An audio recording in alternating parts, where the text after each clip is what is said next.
So, how's everybody doing? Pretty good. Doing all right. Not too bad. I'm finally getting to a place where I can go up and down the stairs now without being out of air. So I must be getting used to the altitude finally. Nice. Except for if I carry the dog up, then I'm gasping still. But we're getting there. Oh, you gonna put like a little doggy elevator? No, it's a rental, so it won't matter. So we're only going to be able to be here for a year or two, and then we'll hopefully be able to buy. All right. But we are done with Texas. It is sold, gone. That house is no longer Nice. mine. Cool. Yep. So Very if anybody wants anything in Texas, they need to talk to a lawyer first because I'm done with it. Yeah. So you don't have to worry about your power grid anymore. Nope. Okay. Well, let's see. If I recall correctly, where we last were was we had just finished up with the bridge, dealing with the ambush that was trying to capture Findazzle, the gnome wizard. For those who weren't here part of the earlier in the game, Findazzle then was able to somewhat escape with your help, and he was able to hide in his little rope trick. Then you all dispatched the dire wolves and thugs that were after him, and captured one of them. I want to say Meta, but that's not his character's name. Rakir caught the one that dove off the bridge. He jumped after him and swam after him, snatched him up. I know, with his plate armor. I love that he moves like a torpedo in the water.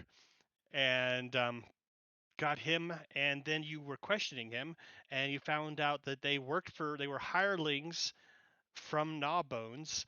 They worked for a unknown noble. All they knew was there was money and the guy dressed well type of thing. He was a noble. They don't really have any info.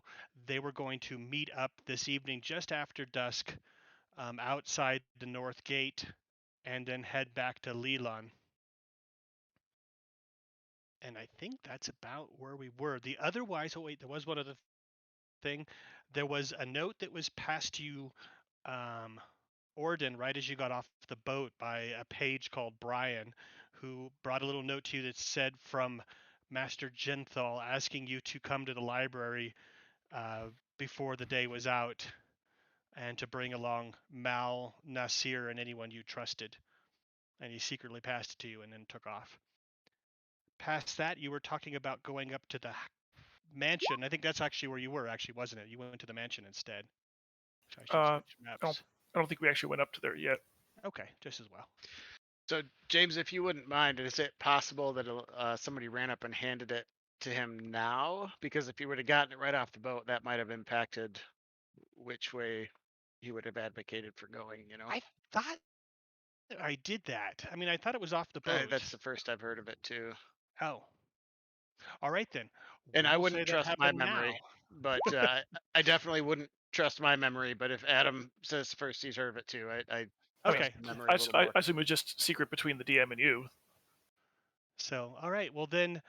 Did you send me a DM? I don't think so. You know what? It's in my notes, and so maybe it was part of my original plans, and then I never actually got to it. That's very likely. Gotcha.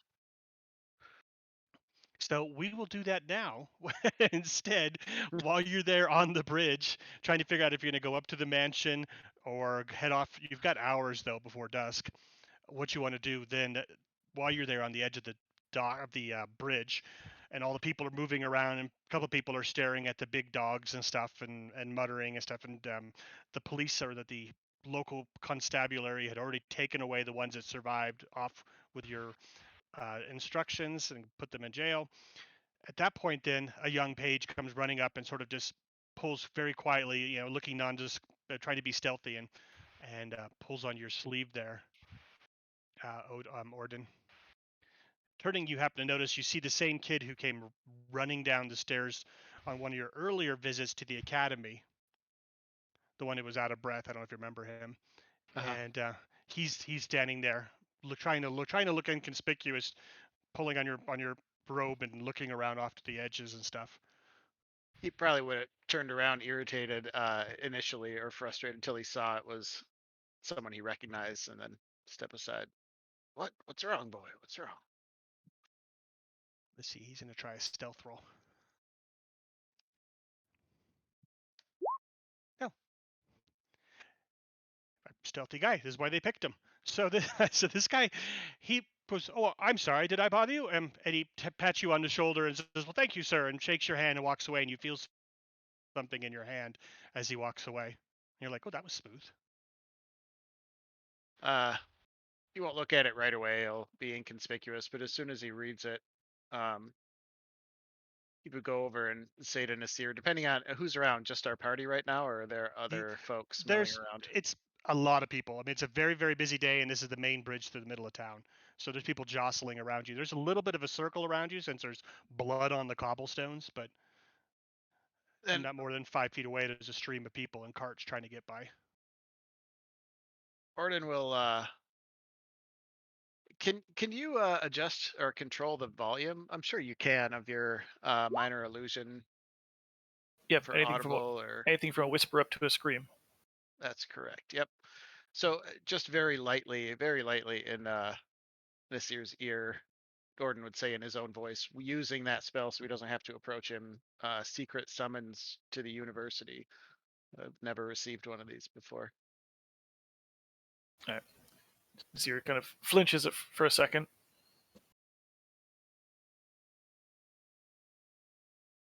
Then you see him sort of close his eyes, and you hear a whisper in your ear in Nasir's voice. What are you talking about? We'll go. If you cannot speak of it openly, we'll go to the side and talk. Yes? Yeah. I'm gonna bring Mal too. I'll explain. Lead on then, but we must be quick. We have the initiative. We will lose it if we wait too long.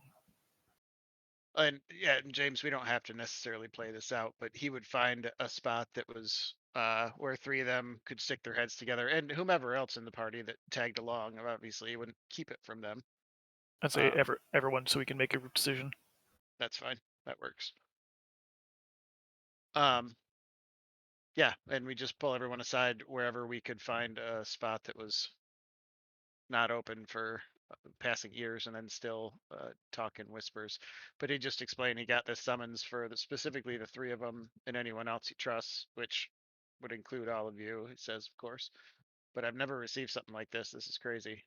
Also, concerned as I am about the mansion, I think this is a good opportunity for us to get Findazzle to the university where he should hide out for the next, forever. Why do you think that the university would be the best place for him? Is it secure?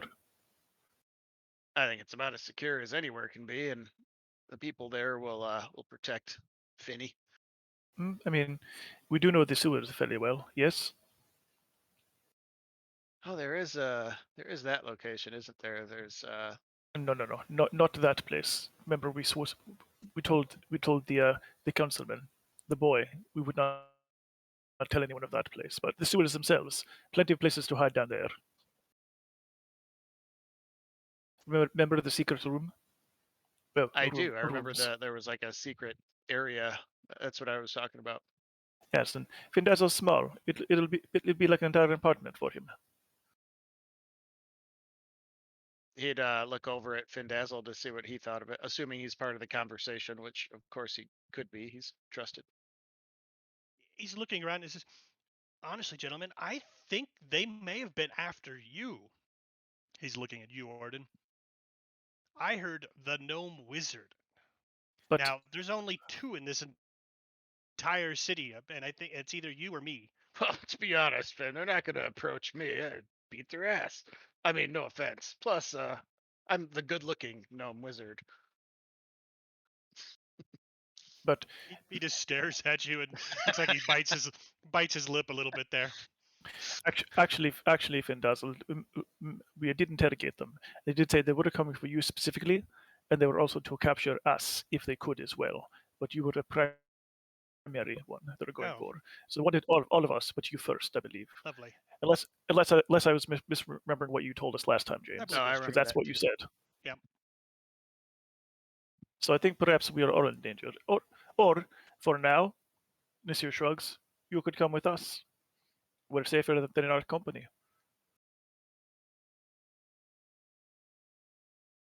He's hemming and hawing that one. It is up to you, but it is an offer. No, I look to the rest of the party to see if they disagree. Always works for me. I love having another, In say, like-minded individual in the party. out of game, I don't care either way, but that's what Nasir would say. Gordon would see the benefit of having another wizard in the party, if nothing else. So, would definitely Yeah. not be. Yeah, the only Like, problem is going Fendel is far more squishy than you guys are. He was higher level when you began, but he hasn't gone up any. I mean, yeah, if he decides he wants to go somewhere else for metagame reasons, I'm fine with that. Like I said, that's just what Nasir would say. Sure, Because the easiest way to keep him, or more likely, not to keep him safe, but to not him to the enemy, would be to keep him with an eye shot. But again, he can go hide in the sewers. Go hide in the sewers. So, before we go further, we must make a plan of action. Yes. So the first question is: with these thugs roaming around, is it safe to actually go to the university? Oh, I'm not going to ignore the summons personally. I'll take the risk. Why?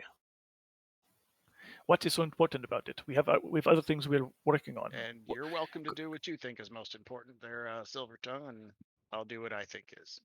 Can't you just sort of wiggles his fingers, just send a message to them now and find out what it is? Who would I send it to? What are the people you know there? Send. I guess the old guy. I don't think I have the ability to do that though. You've Gary. Put a note in his claw. Flap flap. There we go. I mean that he's just a very dangerous carrier pigeon, isn't he? Orton would laugh until you said very dangerous carrier pigeon, and then he'd get suddenly flat. Hey, look, I can send mine, but I think they would prefer that you to receive yours. Yes. I think they would prefer if I come to see what they need. Fine, but after we go to your place, we must immediately then go to the mansion because I want to take everything out of the room because next thing we're going to do, as far as I'm concerned, is we're going to be going to Leyland. I do not want to Agreed. leave our treasure behind in case. That does not. You're assuming that we would have to go to the university now. We can go to the mansion now and come back. We should get there before the day is done, and we've got plenty of daylight to do both. I think so. It's going to take us about an hour to get to the mansion, then an Unless hour you're to on get, horses or something, yeah. Orton's got his crazy steed thing. and then an hour to get back. So that's we also like here's what's going on is Nasir is going to lay out the basic outline of a plan that he wants to have accomplished. Since we have the appearances of the thug squad's leaders, Nasir wants to basically just scout out the thug cart that they're going to use to capture us and take us to Leyland, figure out what them, set an ambush for them before they leave. Basically, take them out, take prisoners, question them, get the cart, so that we can then use the cart to basically then go to Leyland and then set an ambush for basically the thugs there and the nobles' representatives, so we can capture them, and then put them to the question to find out what's going on there. That's Nasir's goal, is basically to find out who's doing all this stuff. Second goal I is think just you're forgetting the ambush that we're going to set is here at the north gate of this town. Leyland was where they came from. The north gate of this town is where all the people that were here were meeting at the end of the day, and that's where we were going to ambush them. nope. I didn't forget that. There's two ambushes we need to arrange. Because Right, but not both today. no, but we do need to basically hurry and basically do the recon and get in position to make sure that we are there at the end That's at fine, the end of but the day. let's talk about today, and then when we get done with that, we can talk about where we are there. Fine. Best laid plans and all that. Today is basically get our stuff out of the mansion so we don't lose it if they come around and do find that place since it's not super secure. Second thing is basically ambush the thugs at the north gate and collect their cart and interrogate them. So why don't we do this, since we're already to the north end of town now, and if memory serves, universities at the south. Why don't we go to the mansion, get our stuff, take Findazzle with us. We'll come back, sneak down to the sewers, put Findazzle and all of our valuables down there in the hidden room. Come out of the hidden room, swing through the university, maybe hit the festival if we have time, and if not, shoot north and set up our deal. I mean, whatever works in terms of the time constraints of moving around. Whatever the traveling salesman tells us to do, effectively. I do like the James, idea is that it? I do like the idea of actually showing up at the festival, because that will give the thugs the impression that we're not basically skedaddling, that we're hanging around. And I could be Didn't wrong, but I think the festival is down by the university anyway. didn't Rosnar? Isn't he the one that's like funding the festival? Yeah. Yes.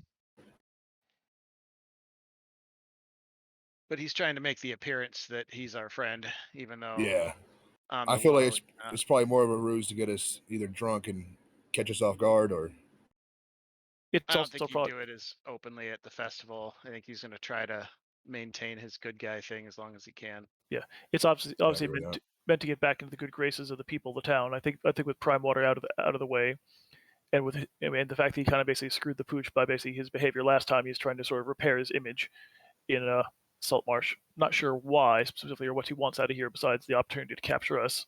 That's another thing that's the other reason why I want to find out what's going on with him coming here and being buddy, because he's got to have at least 2 to 3 other reasons for being here besides capturing us. In fact, Orden's first thought was, since he's pretty confident, he's very confident nothing would happen at the festival. He'd, as a tongue in cheek, he'd love to go parading through there with Findazzle. fuck you to Just as a Rosnar. little fuck you, exactly. Yes. Exactly. Mm. But that would not behoove us in any way, shape, or form. So James, is it Personal gain. feasible for us to time-wise to get to the mansion, down to the sewer, back to the university, and through the festival on our way back north? Is it early enough in the day? Well, let's see. I'm gonna guess let's call it 1 in the afternoon. So yes, it's early spring, so let's give you till 5 or it starts getting dusk. So 4 hours up, hour back. Yeah, plenty of time. That would be my vote. Or we could turn around and do the university and festival. Oh, no, the festival's not going on yet, is it? Or is it? The event is not happening yet. No, Got it.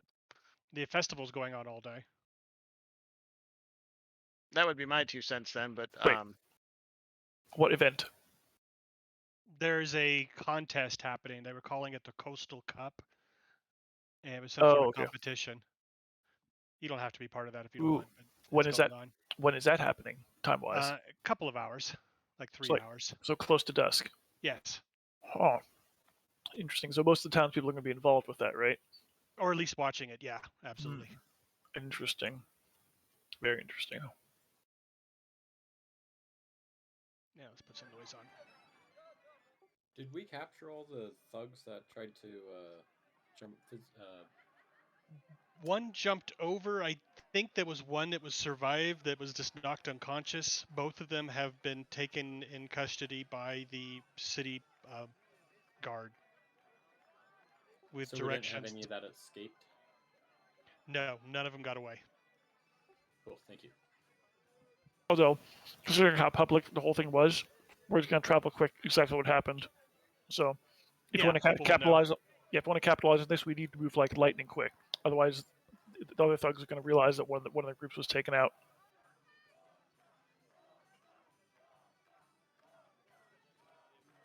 Hey James, I don't know if he messaged you too, but Rob said Yeah. he's not going to be here tonight. I can, if necessary, I can roll Mal for him. Yeah, for a little while. We'll write him out here in a little bit though. I like it. I'm gonna have to go AFK in just a few minutes here too. So I've got a shipped order coming. I hate that it overlapped into it, but life. So, one of the things I'm thinking is, if Rosnar is sponsoring the cup and creating an opportunity for basically the majority of the town to be basically in one location busy with something, that gives his goons free reign to basically go around the town without being as freely observed. So the question is, how does that benefit him? Aside from basically the good PR.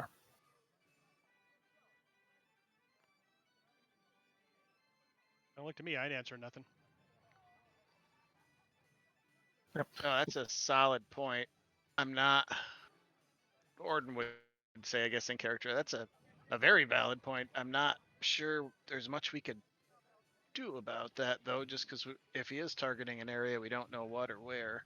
No, I mean, the only, as far as we know, the only things of value in the town would be the information he looks at Odin that you have.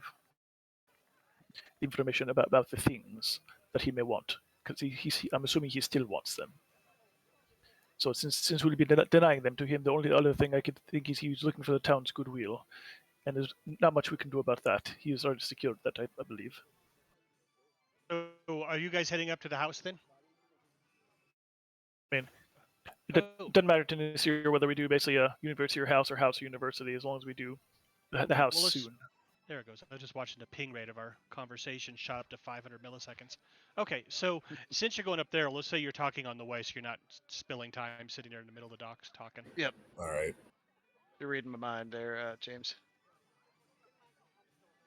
So yeah, stuff that we would discuss on the way up there. Arden could bring his Phantom Steed back, but if nobody else has got horses, he wouldn't be rushing to split up the group again. Yeah.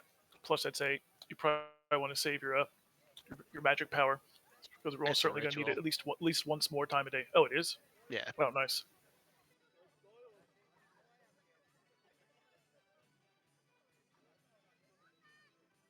He'd probably cast it while we're walking just so he could ride on it. Just because it's a massive phantom boar. It sounds cool. Yeah, I'm just switching us to this map so we have a reference of where we're going. So, the trip out of town. So you can see the alchemist house up the hill there a bit. Oh, it says measuring tool for this map. Let's see how far I set that away. Oh, you mean Zickle's place or the alchemist mansion? The alchemist mansion is your mansion now. I should relabel that. What would you want to call this place? You've never given a name to your base of operations. Gold. It's the first thing we did in Saltmarsh. Yeah. I'll just put down the mansion.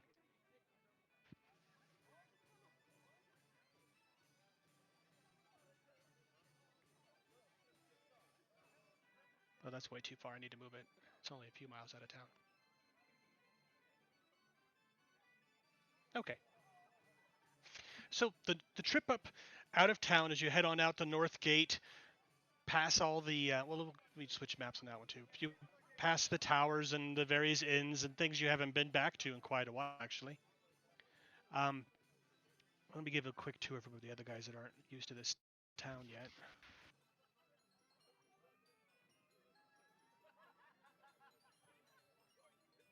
So, while we're walking, I'm going to send Willie, invisible, to the north gate to try and locate that cart and see what's going on there, just so we have a scouting report by the time we get done with the mansion. Okay. So yes, going over the top of the shark fin bridge, the only person actually would be discomforted by that bridge isn't here. Okay, so Rakir looks a little discomforted. He says there's something odd about the bridge that it gives him sort of a sick feeling walking over, and he looks quite relieved when you get over to the other side as you head out. To your left is a large market that you can see off a little bit off in the distance, a couple hundred feet. Looks like it does produce and so forth, has some goods. Most people are heading over the bridge to the big market over by the council hall. Actually, I'll be right back, wait. guys. Yeah. Wait. So Rakir is a half elf, right? Yes. He's also basically primarily a warrior, and he feels odd going over the bridge, but doesn't know why. Exactly. Okay. No one else seems to notice or have any type of conditions or anything like that. Traveling past. Go ahead. And Elm hasn't said anything about the bridge. Not really, no. But, I mean, it may just be part of her regular life, and that hasn't ever thought to mention it to you. She's been here for quite a while. All right. E3. What is on E3?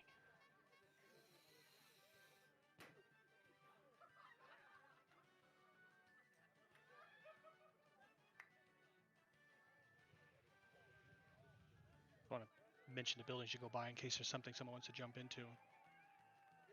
Sorry, I'm back. That map didn't load anything.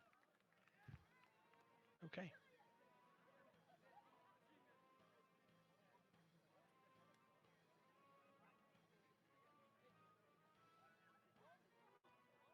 Oh well. Should All right. everything be white? Yeah, I thought there was something on that map, but there isn't anything. I was sure I did that one. Oh, it's because it's on F3. E3 is the wrong one. You're transported to a flat white plane. Plane of law.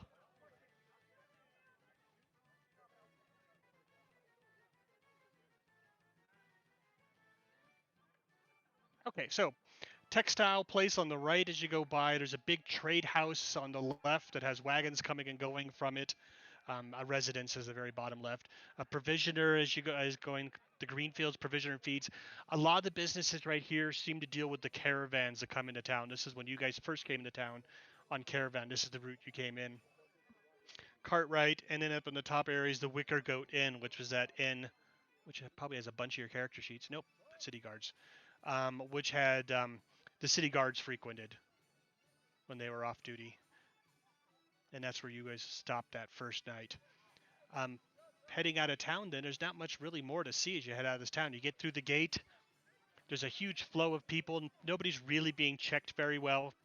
I mean, the threats are over, and there's so many people coming and going, and so few guards. There's just a flow of folks coming into the town. Just outside of town, you travel past a large hill on your left. You can see a cliff on your right.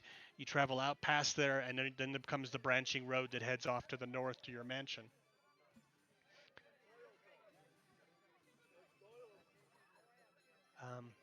Anything anybody wanted to do or anything at all before I change this on all the way up there? Did Gary go down during that combat, or is he still around? He died, didn't he? I don't remember. I remember him. I think he Yeah, took a hit. he piffed. That's why Orden basically blew a spell to basically nuke the thugs. Oh, that's right. Yep. Because you got pissed. So Orden would probably go to Nasir and say, hey, any way you can send Willie up ahead to give us a heads up in case, so we know what we're walking into. Where's Willie currently? He would have been on his way to the front gate. Had he got there yet, or what? He probably was still running around town or just coming back from running around town looking for people. That's the wrong map. And he doesn't have to like divert from the front gate. He moves way faster than we do. Yeah. All right. Well, then all right. It'll take us a while to walk back down anyway. So I will resummon Willie, or unsummon Willie, resummon him, and then send him up to the mansion to scout, as Orden suggests. Okay. Pocket dimension action. Right, Yep, that's a nice thing. He can be anywhere, and I can just summon him back. I always forget That's that neat. part of. Yeah, it's part of the Find Familiar. You can send him to that pocket dimension and bring him back Yep. within no, 30 feet of you, but I always forget.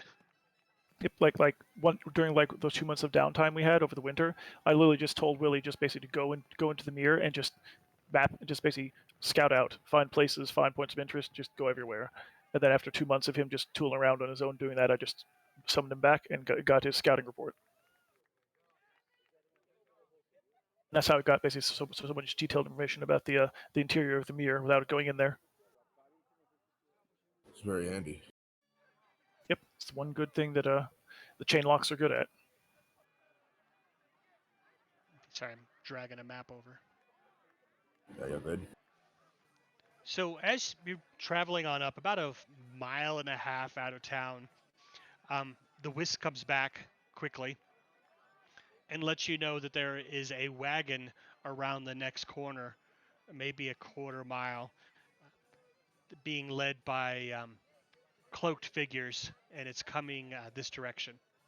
Oh, so it's coming back down. Yes, it's coming, but there's other things besides your mansion on this road. Not much. What was this road does eventually go back out and meet up with the high road and stuff, so it is another route. If someone wanted to bypass Leland and come straight to Saltmarsh from the north, they would come down this road. Okay. I thought basically that that this little road that led up to the mansion was pretty much like it's the only thing up here. But all right, Only house, really, yeah. This just road just sort of loops and this keeps going on up. all right. Maybe So a couple of farmers here and there you can see. all right. So what did Willie notice? What's Willie telling me that is in the cart? There's he didn't actually. He would have wouldn't. probably peeked in. Yeah, because he can talk to me from any distance. He wouldn't necessarily have to come back. Oh, good point. Okay, Yeah. so let's say he didn't. So the cart is not really a cart. It's more of a stagecoach type of situation. So it's a large stagecoach. It has 2 figures inside, and there's 2 riding on the top, 1 facing back. Actually, 3 on top, 1 facing back, 2 forward, and then 2 people on horse, 1 on either side.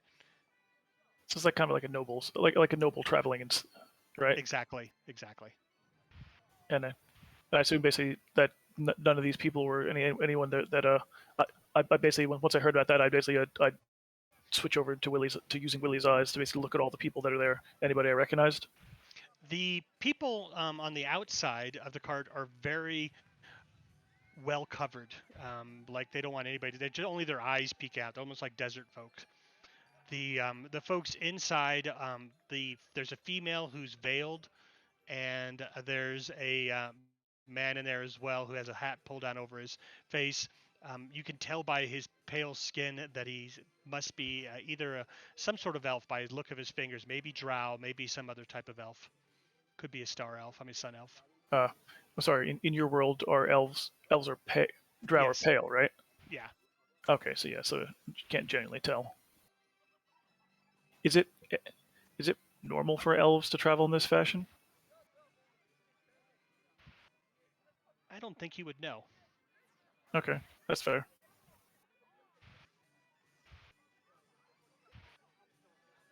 But I will quickly relay that to everyone else. You know, covered figure stagecoach with at least one elven person inside. Seems like kind of a noble escort that's obviously trying to avoid attention.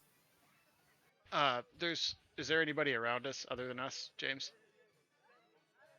No, not at all.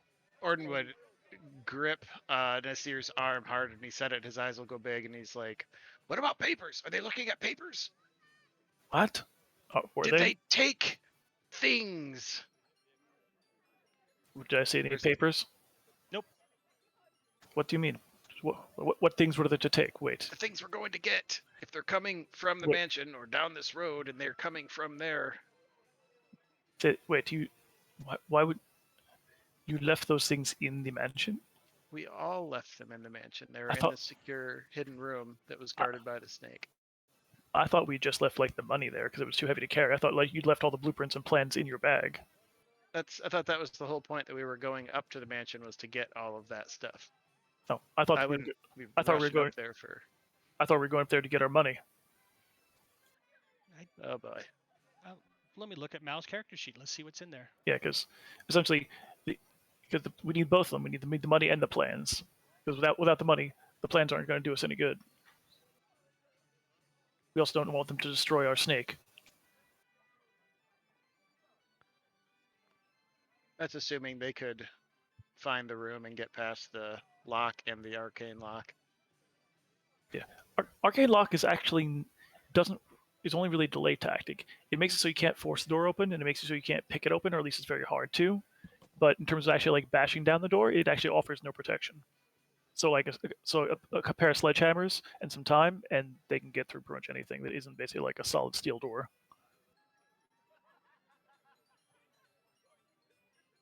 We also have all those halflings up there that have been working on the house and kind of staying there. Okay, I do not see the plans listed among the dozens and dozens of entries on the bag of holding, so I'm going to say they're at the mansion. Okay. Yeah, I'm assuming that the bag of holding primarily had basically Mal's crap and the part end. Okay. Yeah, you'd be amazed of all the shit that's in this thing. All right. Yeah, Orden has a bag of holding now too, right? Or I think you have a different character. Yeah, like you have one. So in future, we should definitely keep the important stuff on our persons. Well, I'm forgetting that he has that bag of holding, and I'm thinking, let me look here. But if you do, I need you to keep a character sheet. I'll make you one, and you keep what's in it on the character sheet, because that way, if it ever gets stolen, lost, or overloaded, we know what's gone. Yep, Yeah. that's totally cool. Go ahead and Or you assign get me one. split up or something. I do remember talking about this, and I absolutely, Adam, I do remember saying Orden wouldn't want that stuff to be any further away than he'd have to, and since he's got a bag of holding now, et cetera, because that's where he keeps his staff of power when he doesn't want people to see it. That would absolutely be where he would keep anything else of value, as long as it wasn't weighty. Yeah, that's what I thought. The only thing we kept up there was the gold, because it was so much gold. It was just too much of a hassle to carry with us. That anything you're important right. would have kept on us, because basically then they have to pretty much kill all of us in order to get it. And in that case, Our the game's over anyway. party share and shit like that was, yeah, I think you're right. Yeah, basically the party share and the snake was what lived in the secret room. Yep, I do remember that genuinely. I just Okay. forget that Orden has that bag of holding because he hasn't Well- had it for very long. So I guess you're going up there to get your thousands and thousands of gold. yeah. Yep. All right. So then here's the question: is there enough time for Willie to get up there and basically see if there's been a breach at the house before the elves arrive at our position? No, they're only a quarter mile away. That's one track or one trip around a football track. All right. I look at the party and be like, quick, what do you want to do? We just pass by them. We accost them. What? Should we hide? I do not suggest we hide. If we are spotted, that would be suspicious. Orden would point out there were drow shooting arrows at us in this town not so long ago. Could be affiliated with them, especially seeing as they're all covered up. True. But it could also be representatives of the local elves as well. Although why would they be so well cloaked, I do not know. I mean, Thorn would suggest and Willie like invisible up there close to them and to see how they react when they see us. I mean, because if they did steal from our mansion, they'd obviously know it was ours. And if they see us walking up to it, they might react away. It is a possibility. I could leave Willie inside of the carriage to see what they do. If That's that is a very what good you, point, Brandon. if that is That's what an you wish, option. then do we wish to just simply stand on the road and wait for them to come? No, keep moving forward as if we don't know Yeah, they're it's- there. Act casually and continue as normal. All right then. Then in that case, then damn it. Right, Thorin, lead me. Right. Lead me. I'm going to be. I uses the finger quotes drunk. You can hold on to my boar tail. No. Thank you though. That is the kicky end. And I will cast tongues. Basically grab onto Thorin's shoulder firmly and walk and try and stagger around like I'm drunk and connect with Willie and spy on the inside of the carriage as we go by.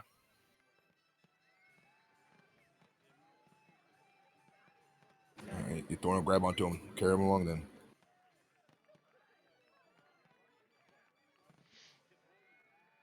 Okay, so I need. As you're getting closer to it, you can start to hear the sounds of the wheels rolling into the gravel and stuff along the path. I need some perception checks though.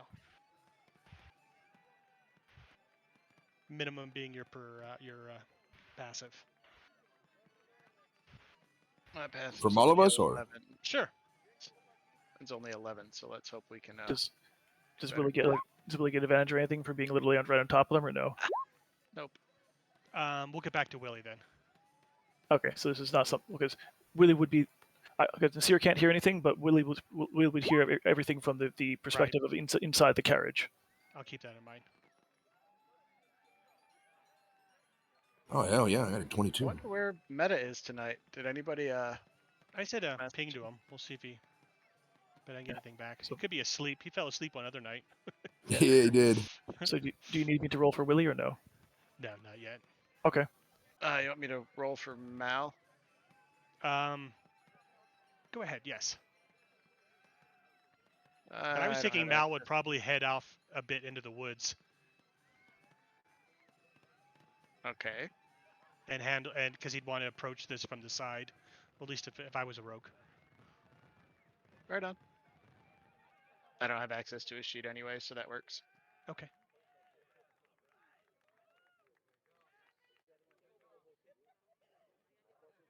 We'll just go with it from here. Oh, I didn't see the checks. Nice.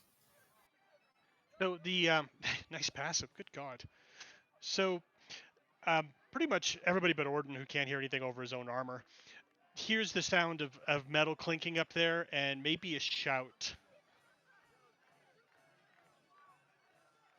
And then the gravel part comes to a stop with the sound of the wheels.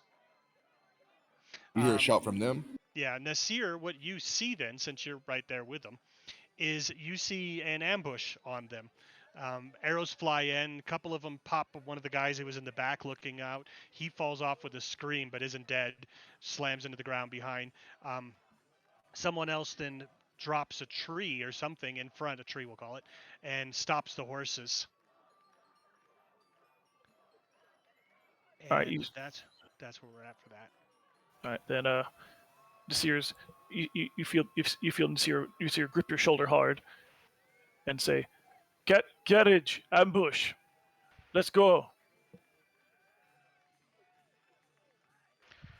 Orden will pull out his staff of power now that we're away from the town. And I will give Willie discretion to basically defend the two people inside the carriage at all costs. That's his job. Do they appear to be captive? They didn't. Inside? No. Yeah, they didn't. Okay, so basically what Nasir is assuming is going down is basically that there's two elven nobles trying to sneak around. People are looking for them and they just got caught. I'm assuming this is just not basically an average, basically a banditry incident being so close to town and on a particularly unused road. So I'm assuming this is basically a targeted attack, which we are going to attempt to foil, just because that's what heroes do. And because I'm right, curious, I just don't understand why you're protecting the ones inside of it when they're the baddies. we don't know if they're baddies, and besides, they have information. Well, if the group is ambushing us and they are not being held captive, reasonable to assume they are. No, let me back it up then. So the carriage, well, you can't see it. Yeah, actually. And Nasir would clarify once he comes back fully out of basically a couple seconds later out of Willie's eyes. He's like, the carriage is being ambushed, but let's go. We're going. The carriage is being ambushed. I understand. Dorn would ask, could you tell it by who? I assume I couldn't, since you didn't mention it. Nope. I mean, well, you were inside the carriage, obviously. You But so we didn't see. So we only saw arrows from the sides of the road, right? Yes. All right. Don't know. Let's go. Dorn kind of drops off his ear and starts going. That's a good point. Good question. You saw the Wisp saw probably a dozen. Oh, so I did see them. Dozen men? Arrows. He asked about the arrows. Dozen arrows. Oh. Whether that's a dozen men or not, who knows? But there's. Yeah, that's the Wisp saw. Then yeah, I would relay that as we were running forward.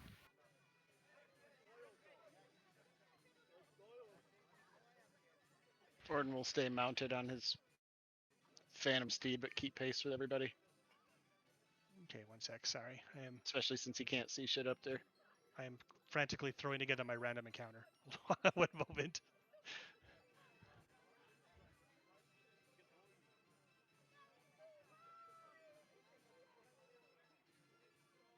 Okay, change map.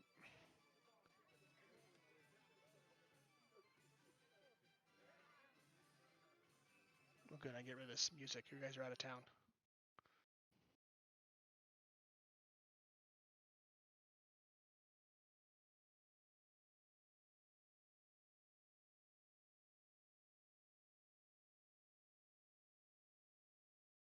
All right, well, I'm going to drag some counters out.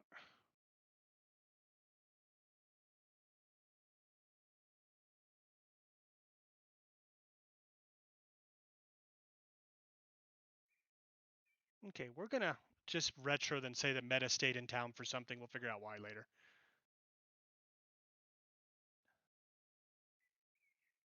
Maybe Meta and Mal stayed behind to see what information they could get to help us with the ambush later or something. Yeah, that's a good point. Let's say that there was a lead on one of the other groups, and they were heading back to your houses, and they thought they would go back and see with some guards and see if they could break it up. And keep That's them gonna be out of your interesting with range. only one meat bag up front. Yeah, but they got some guards then too, just city guards. we would probably have them after they check the houses to go try and be sneaky and go down to the sewers and meet them down there in the Yeah, it's secure. right behind the house, anyways. Oh, I don't think my spells are the same across both. Do you want me to? Do you want to look at your character? You have the other one open. Do you want to look at it and see if your character sheet needs to be copied over this way? I need you to verify that before I do it, because it'll wipe it out.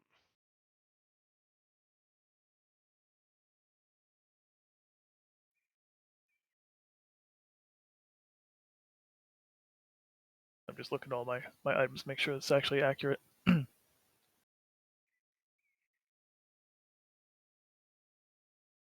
Jesus, I don't know. What did I spend that money on?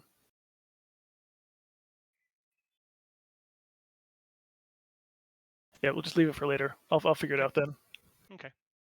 I've got Oh, yeah. different spells on one and a lot more money on the other. I'm not quite sure why. Good check.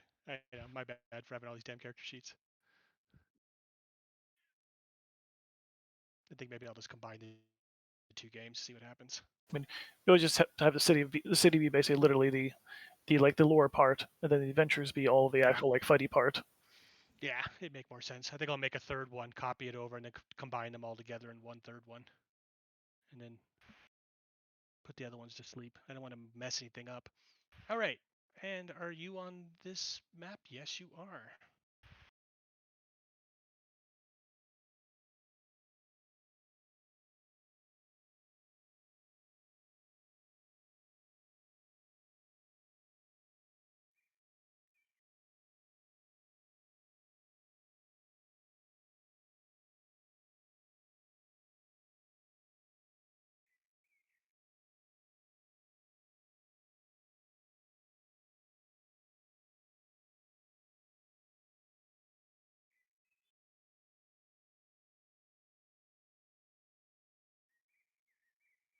We might as well roll initiative while we're at it.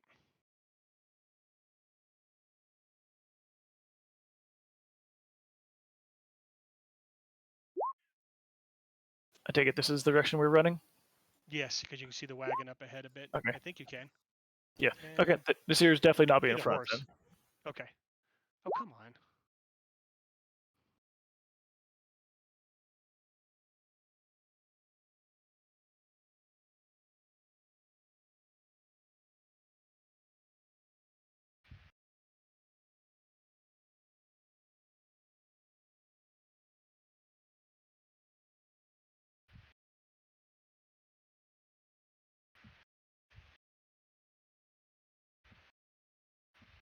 Orden would say to Nasir as we're headed up there, are we 100% sure that the bad guys are the ones in the trees?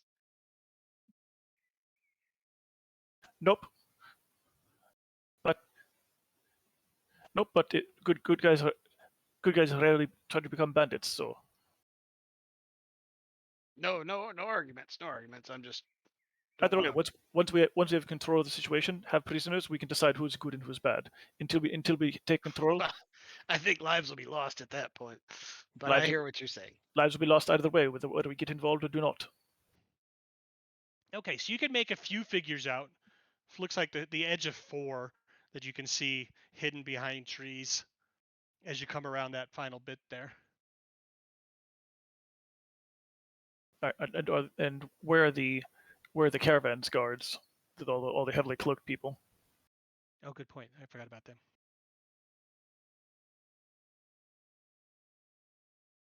So at this point, if we can see them, these guys kind of look like thuggish, and I do see a dire wolf up there.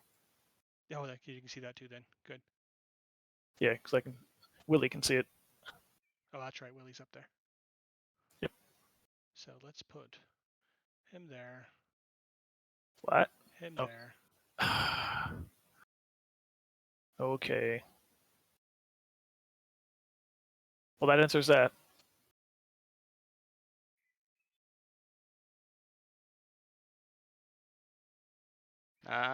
Not to our characters.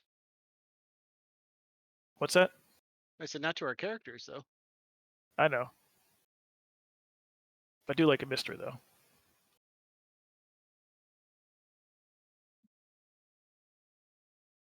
All right. Ah, come on. Keeps doing a little. Let's try the other one. What if it doesn't have a token assigned to it?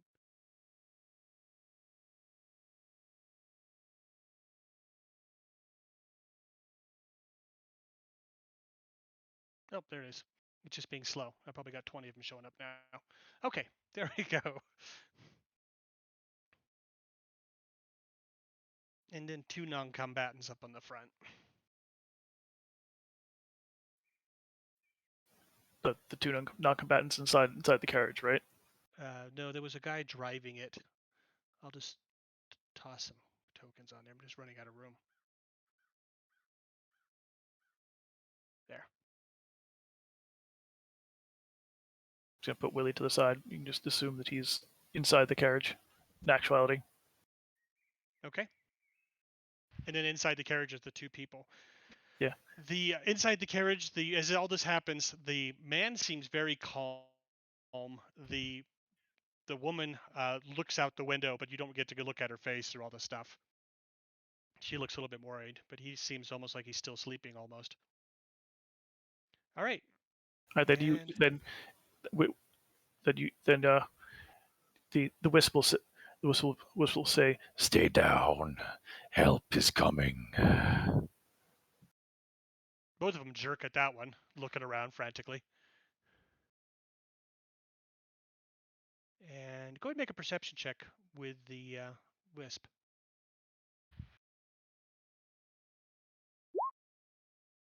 Okay, I'm going to see if the group initiative works again or if it adds 15 to everybody again. That was so weird.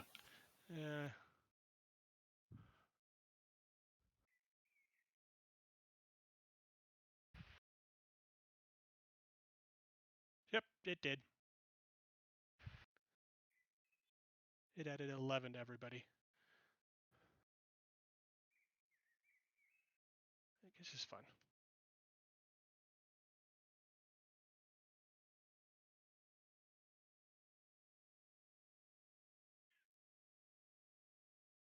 I gotta try to remember to look at this someday in between.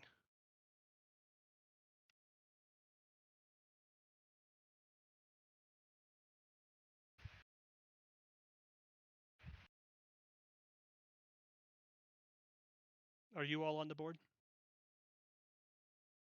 Good, you are. Okay. Yes, sir. Oh, while I'm doing this, Brandon, tell us about your latest hurricane. Did it Oh, miss we you? got nothing at all. No, Oh, good. it didn't even rain. We got some wind, but I guess we missed everything on the rain side. I was getting prepared for the worst, and then nothing ever happened.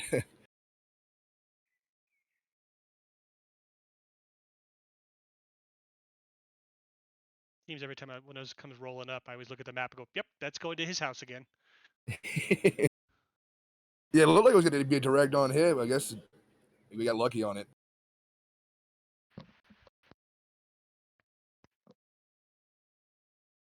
Okay, Whisk gets to go first then. All right. Then the wisp is basically going to, for now, he's going to sort of hold position, and he's going to have a ready action to basically drop his invisibility if any of the attackers show up inside the carriage. Just trying to basically like scare the crap out of them if they decide to come in and go after the 2 occupants, and he's done.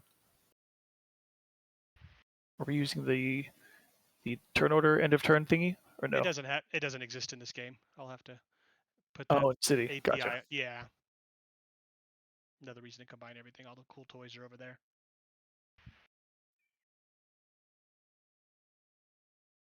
Is the soundtrack playing something? I guess not.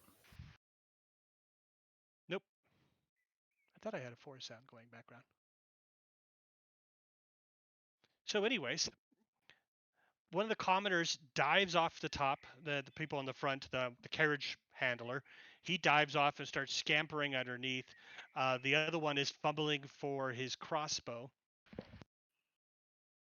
pulls it out and is it's got a big heavy one, so he's loading it up this round. And like I think that he can still fire a heavy one in the same round. Yeah. Loading proper just means you can't basically multi-attack. So if you had 2 attacks, you could only get 1. Yeah. We'll use his club for the attack. I don't have a crossbow. Oh, let's drag one on real quick.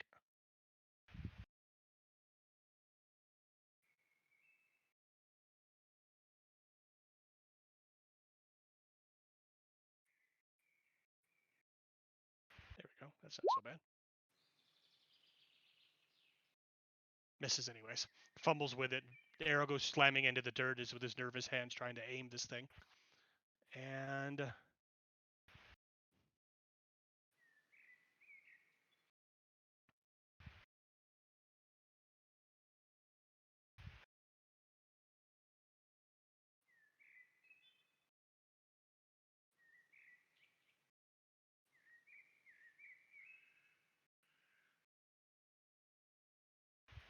he takes a step over and fires.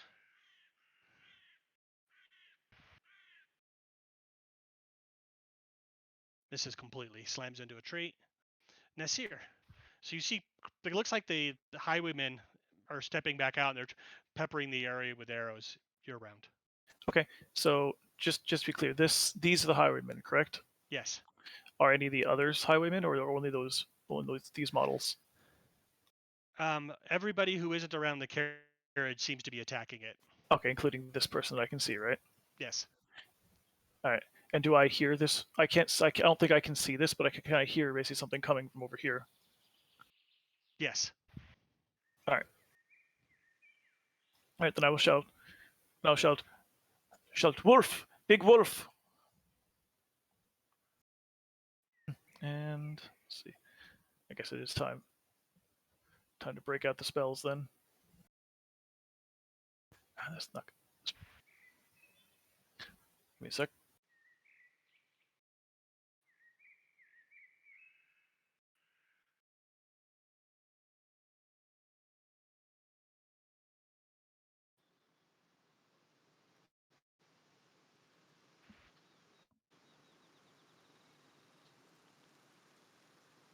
All right, that works, I guess. All right, hypnotic pattern.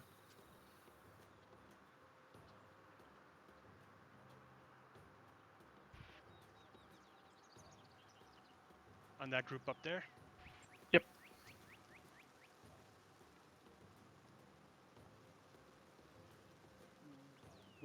Wisdom, was it? Yes, wisdom 15. Good lord. 1, 2, and the beast. I don't think the beast is going to have too high wisdom. Oh, it has a better wisdom than people do. Animals usually do, actually. It's the intelligence they got low. Yep.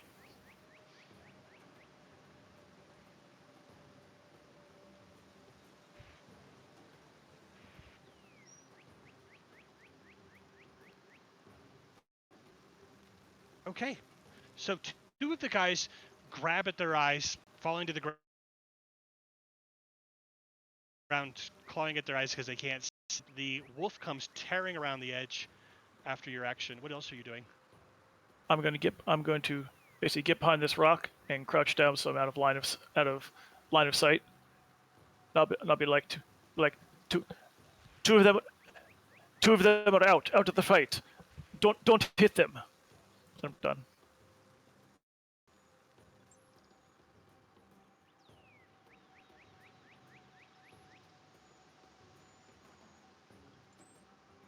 Okay. This way. 1, 2, 3, 4, 6, 7. Lunges at the guy on the horse there.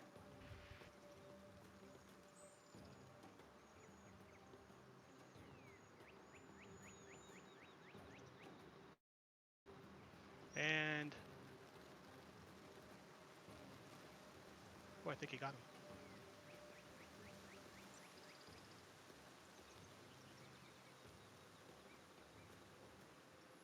Absolutely did. Save not to be knocked on his ass. Oh, he doesn't. So, the out of the woods comes bursting out this humongous dire wolf. This one doesn't have livery cup, robes or anything on it. It comes diving out of the area, jumps over the top of the cliff there, clips the guy on the horse, takes him off of the horse onto the ground as he bites into him. Let's see if he actually.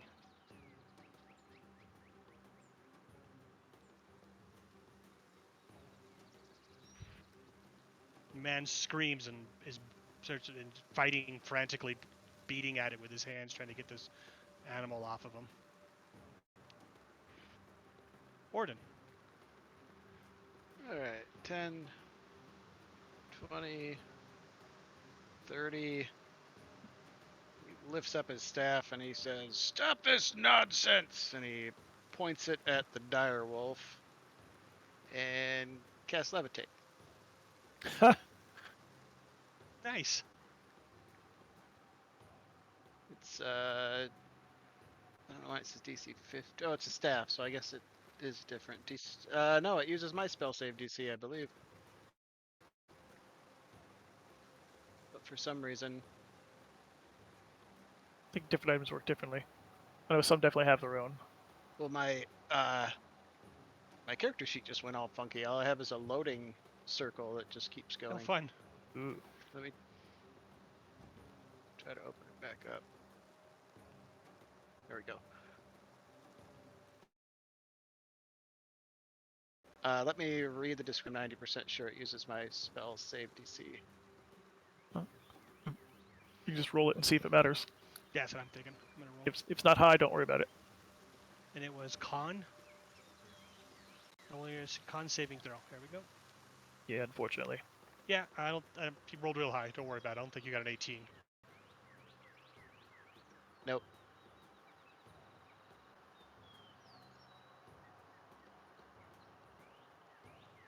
Yeah, that feels pretty good though. Just basically just whoop, lifting something into the air. Looks like I didn't, but that would have been cool. Yeah. It would have been very cool. All right, so you try to lift the wolf up. The wolf sort of wiggles around quite a bit and eventually falls out of your spell. Does he see me or take? Does he know that I cast the spell? I will do a Since I perception yelled at check. him and pointed at him. Let's do a perception. Let's see. He doesn't have a very high one. I think he does, especially since you're close. Arden keeps pointing at him. If he looks up and No, he's looks back like he's there, looking at him, actually. he'll bang the staff against his shield. Get out of there, bad dog. Okay. And then I still have a bonus action, but I don't think I can do anything with it, so that's gonna be it.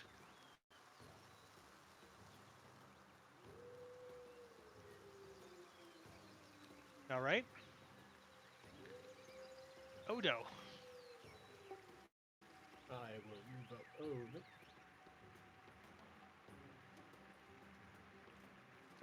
Move up 30 feet.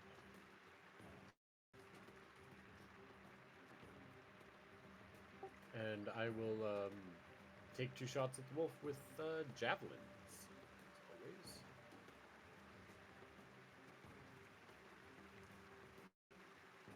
Does a 15 hit?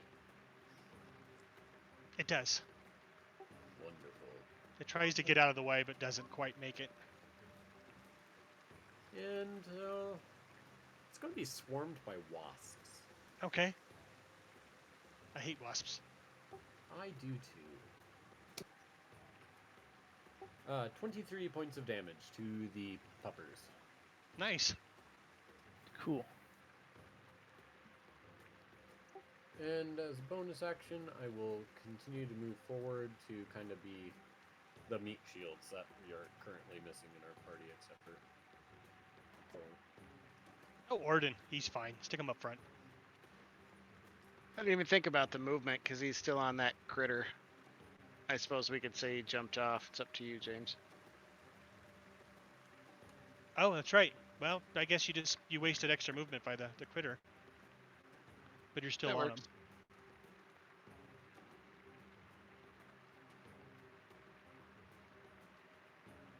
Sorry, I'm trying to change a few things at once. How much damage was that again? I'm sorry. 23. Good job. That nearly killed the wolf. Good job. And that shall be the end of my turn. Okay, so the wolf howls in pain, snarls over this way at you, and that's about it. Okay. And they're incapacitated. Let's put some sort of token on them.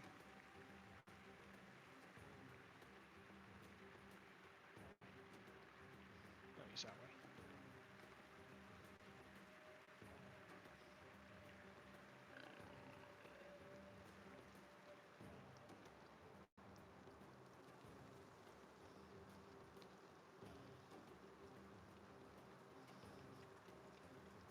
Okay, one of the guys nearly right in front of you almost burst out of the woods a bit, firing arrows over at Orden while blowing on a horn. Takes a loose shot with his crossbow and then blows on his horn. Which one was blown on the horn? Sorry. This guy here. I don't know if you can even see him. Yeah, I got him. Okay.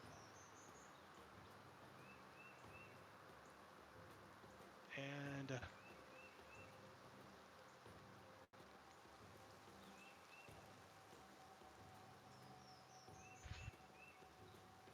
definitely misses.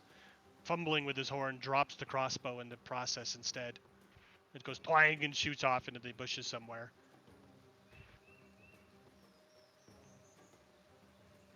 Thorin.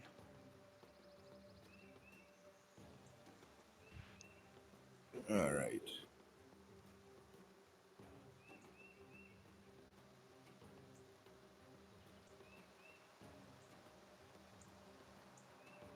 Doran's gonna run up 30 feet and pull out his longbow, and then he's gonna take 2 pop shots at the one that just blew that horn.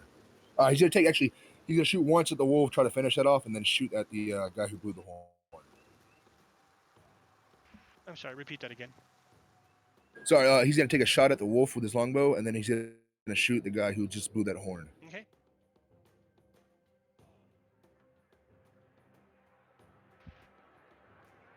So that's for the wolf. Just hit.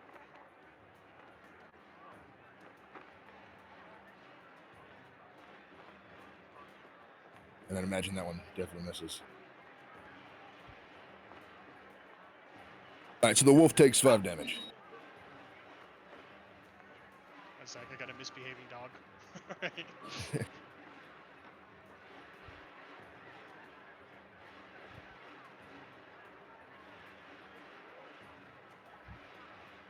That's an odd soundtrack noise coming in. What is that?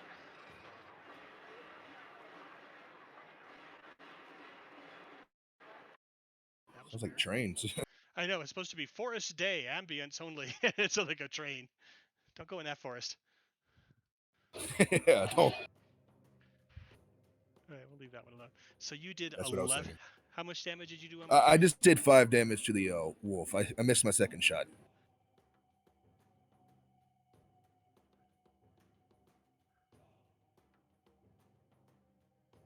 Okay, so another shot bounces into the wolf, who's struggling to try to get back up onto its feet. That guy's unconscious or not working. And Doran's just gonna yell out to the guy who just blew the horn. Call all the help in the world. Nothing's gonna save your life now, boyo.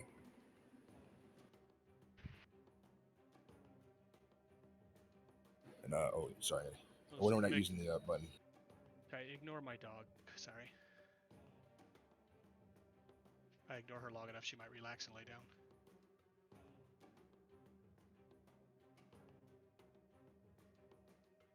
By the way, is this guy here on the initiative? Which I don't know. We'll have to find out. Because we are getting to bomb the round. Yeah, that guy and these 2 guys do not appear to be. Well, we'll roll them and say they've been surprised, which they would have been. Dang it. There goes that plus something or other. Plus 14. That's even better.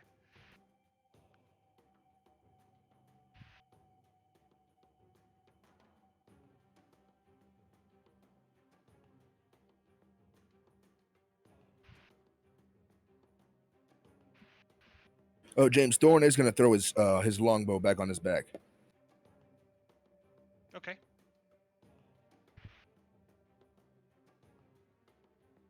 I think you can only draw or stow a weapon in one turn, not both.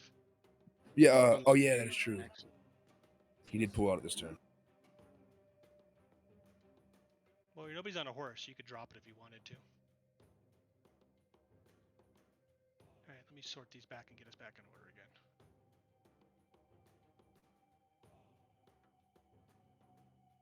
Okay, what is this guy gonna do?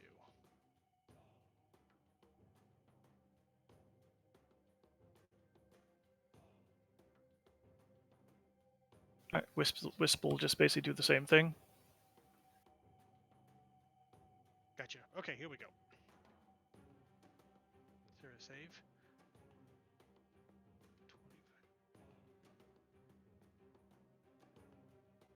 25. The ground underneath you, Orden, erupts with vines that come ripping up out of the ground. It goes all the way on out. Actually, I think it's going to get most of you, except for Nasir, who's way in the back. Now the question is, does the Wisp actually see who cast it? I'll get back to you on that.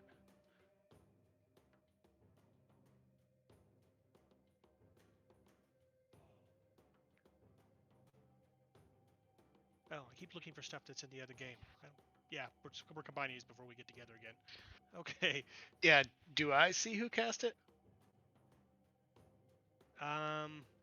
Consider that basically to cast it on him. If he was casting it directly on Orden, then you'd have to have line of sight to Orden, which means Orden to have line of sight on him, right? Yes. Go ahead and make a perception roll, because this person is actively hiding, except for they cast a spell. But Yeah, when he casts a spell, you can do it at advantage. Yeah, because when you cast a spell, you automatically reveal yourself. Except for someone's hiding in the bushes. I don't even know if he would look over there. No, I mean you can literally hear them chanting. Yes. There's a lot of noise going on now. But hold on, where's your roll? I'm doing way too many things at one time here. I think you said with advantage, so it's a 13. Thank you.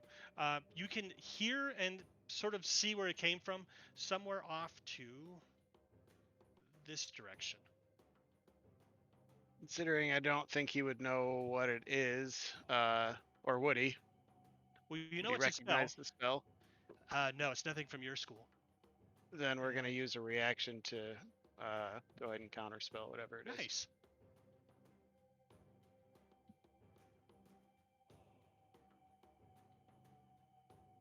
To be honest, as the player, if I knew it was vines, I don't know if I would have, but I don't know what kind of vines, number one. Number two, he wouldn't have known that. He just would have known the spell. 3rd level or lower.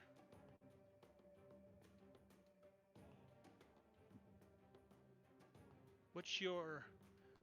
okay, this is a 4th level spell. So I need Make an to... ability using your spell casting ability. So it'd be a DC 14. The DC equals 10 plus the spell's level. So the 14 is what you're doing. You have to try to... Ability check. Oh, I see. You're doing an ability check using your spellcasting ability. What is your spellcasting ability? I think, would it be Arcana or would it just be straight intelligence? It should be on your character sheet, I think. Let's see. For a counterspell? No, for the spell it is casting is 4th level or higher, so I have to make an ability check using my spellcasting ability. DC equals 10 plus spells level. Yeah. So Oh, you it's need to all beat a your spell attack 14, bonus. which is basically an even shot, I think, because you got +4, right? Correct. My question was, do I use Arcana or is it straight intelligence? I imagine it's just intelligence. Yeah, isn't that what a counterspell says? Yeah. I don't know. Using your spellcasting ability. It's just Oh, yeah. not common that you actually click on intelligence to do a roll, is why I was asking. Yeah, it's basically an ability check using just your spellcasting ability, which in this case would be just an intelligence ability check. Plus, All right, here goes nothing.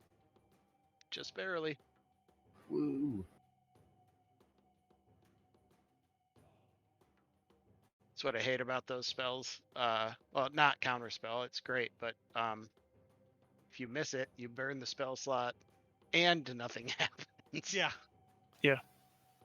Good job. You just pulled it off. So the vines start withering back into the ground. They were ripping up around Odo, you, and Thorin, encasing the entire area and grasping vines, which you counterspell, and they fall to the ground and wither away.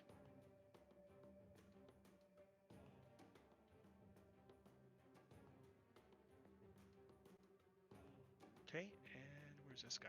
Unconscious. Top of the round. The one that got knocked off his horse scrambles towards his feet and whips out his sword and drives it down into the wolf. And that should be at advantage. I'll just roll twice. Oh, comes on there. Cool. And he hits. James, I meant to ask this on my turn. What do the attackers look like? Just like bandits? Yeah, basically. They're humans. Ruffians? They're Gotcha. humans, yeah, basically ruffians. They don't look like they have a lot of weapon, not well armed, and definitely not well moneyed. The wolf's not quite dead yet, but the fighter almost got rid of it.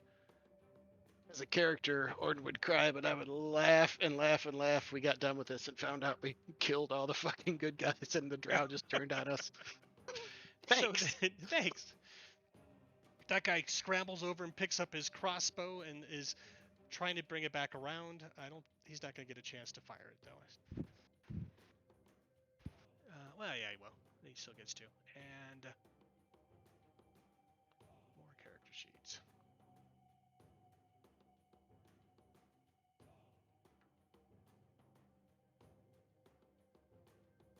Oh, nice hit.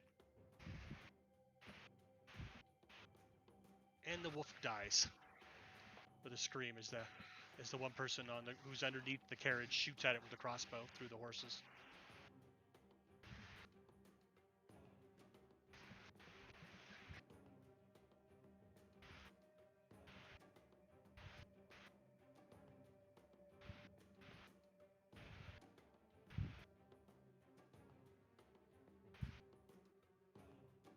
This guy takes a step forward and whips and throws a net through the air at you, Odo. Is that an attack roll or a dex save?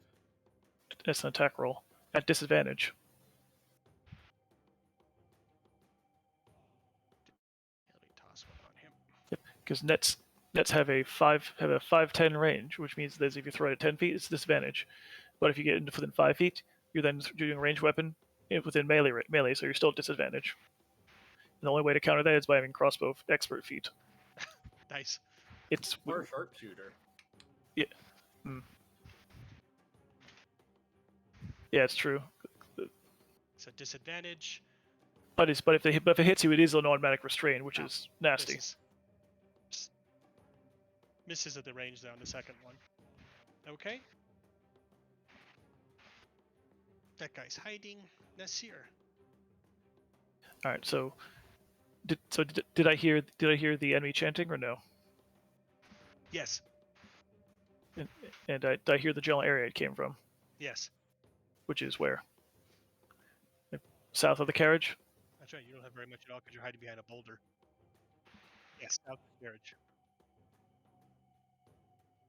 I'm sure you also would have seen Orden point his staff in that direction and go. Actually, or something to that effect. yeah, I was actually hiding behind the boulder, so I didn't see anything. All I could do was hear. Oh, got it. Yeah, that's what I'm saying. If I didn't hear it, then I don't know what's going on. So I'm gonna step out the boulder. I still don't see what's going on. So I'm just gonna take a pot shot at that guy since I can see him. Okay.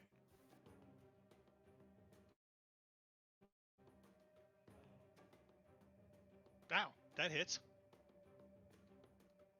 So 20 necrotic damage.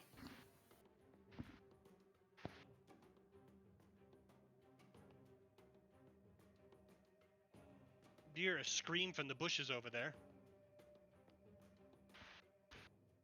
All right, and I'm done. So 20 damage to that perk.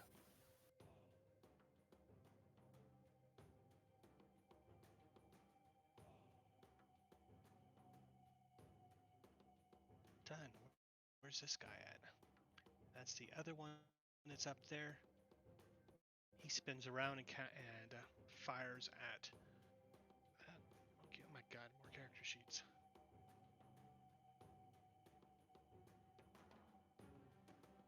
Note to self: do not have a large variety of creatures. This is I've got like 8 sheets open the board here. All right. Yeah. Misses. Does he get more than one shot? No. Oh wait, maybe he does hit. Oh, he does hit. Oh, there's 8 misses. Orden. This is the caster, correct? Or No. at least the one that I canceled. Nope. It's just some other guy you saw. You Well, know, and I'm- behind that person somewhere is the caster. Yeah, I can't see anybody but him. Is it that guy? Yep. Okay, now I see him.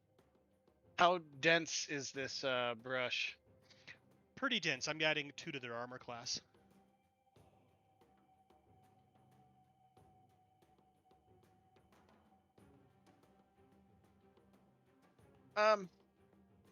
He's gonna urge his phantom mount to crash right into it, right up to this guy. Obviously from there I'd still be able to see the dude, but the way the dynamic lighting is sitting, I can't. Is that adjacent? I gotta zoom in too. Oh, he's not on 1 square. That would help. There you go. Ah, got it. It was. Okay. He was on 2 of them.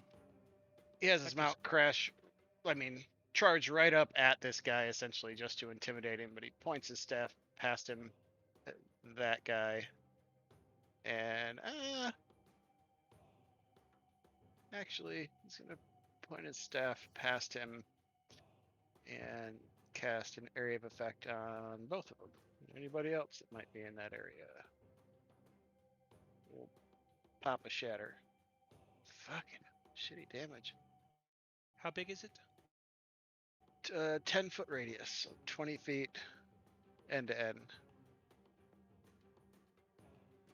I think it'll just get both of them. He's the primary target, though, the caster.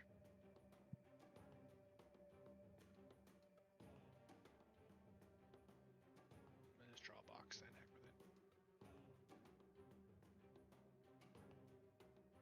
it. So 10-foot radius, you said.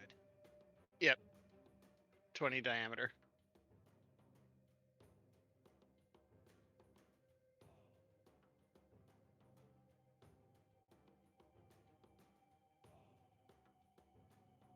Nope. Does this guy very clearly look like some sort of forest druid sort of person? You can't really see from where you're at, unfortunately. Their person's hiding in the bushes. No, Are you that's fine. Where are you gonna drop it at?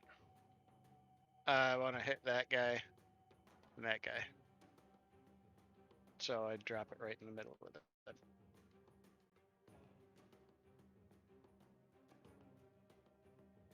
about there. Is that where you want to go, or one lower? Probably one lower. Okay. There you go. 11. What's the DC on 11? You said. 11 damage, No, DC 15. And is it a save or suck? Nope, Or save for half. Okay, let me start saving then. So you are dropping it on the carriage person as well, right? He doesn't. I don't think he can even see him where he's at. If it is Nope. on anyone other than those he can't two. see him. I All right. cannot. So they miss, and No. oh, they make,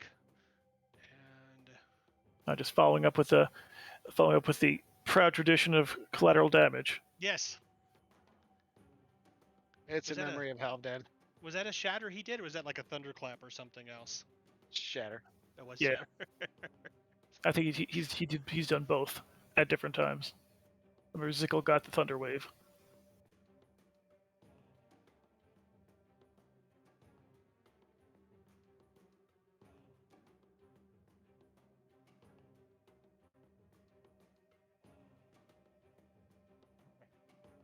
Got anything else you want to do?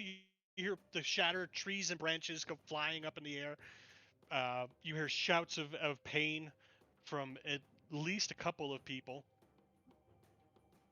One of them you didn't even see. You hear a voice somewhere off to your left.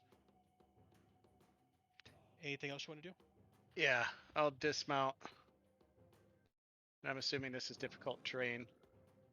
I'd use half my movement to dismount, and then another 10 to move. Push your way into the bushes there. Push my way into the bushes there. Is that cool? Either one, whatever you want to do. If I can get there, I'd like to get there. Okay. At which point he'll see that there's that little guy in the robes and be like, "Shit." Yeah. My bad. Some guys Hey, on a did you horse. Oh, how many hit points do horses have? did you save for that guy? I did. Oh, I did I only make see it? I did not make a it. No. drow and a druid. I don't see a third one. There's 3 people, and you did damage to all 3. Right, I only see saves for 2. If the third one you rolled, it didn't come up. Did he take full damage or half? Oh, for some reason, his is being shouted to GM. I rolled a 6 for him. Let me turn him. Oh, off so back to so the he public. looks like he took it all then. At least Yes, one he of them did. did. The one that's right next to you is barely alive. He's grasping, trying to hold his broken arm against himself, and he's bleeding out his nose and mouth, and he clearly looks like he's dying. Okay. Sweet. Yep, that'll do it.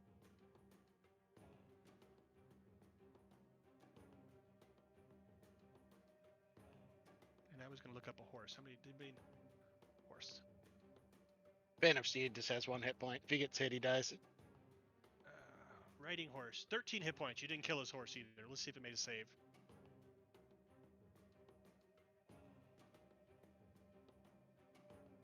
$1d20 plus 1. Oh, I don't think I saved that. What was it? A 15 you had on there? 15. Okay, so you nearly killed his horse too. Okay, as you step through, you can see that one of the cloaked figures next to the carriage on a horse. The horse is collapsed and is screaming in pain underneath him. The guy fell down as well, is pinned underneath the horse, and he's quite wounded. Ahead of you then somewhere is the spellcaster that you can see now. It's a woman, half elf. You're guessing a druid by the weird arraignment of clothing. And the other reason I asked that earlier is he was going to yell something like, "Go hump a tree," or Ah. shit like that. All right, and are you done? Yes. Then it's Odo's. What is Odo gonna do? Odo is going to summon all the wasps in the area to him that will grab onto him so he can start hovering 10 feet up in the air. Cool. Fun. It's a terrifying sight. Yeah. These bees come flying in from every which direction. It's like an avatar. They're all flying all over him and lift him up in the air, though. It personally freaks me the F out. I hate it, but it's fun as hell. Yeah. And then I'm just gonna throw 2 javelins at the one that threw a net at me with these wasps coming off on every javelin that goes at him.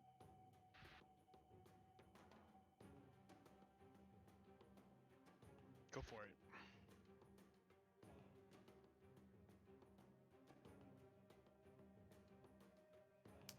I'm gonna assume an 8 misses. Yeah.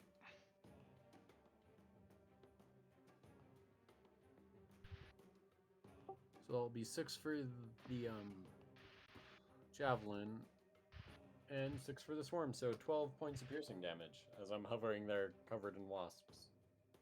That's at the guy up to the north of you? Yeah. Yeah. And I might as well move 10 feet forward. Oops.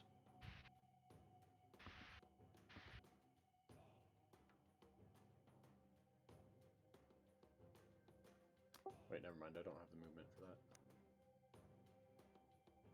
And that will be the end of my turn.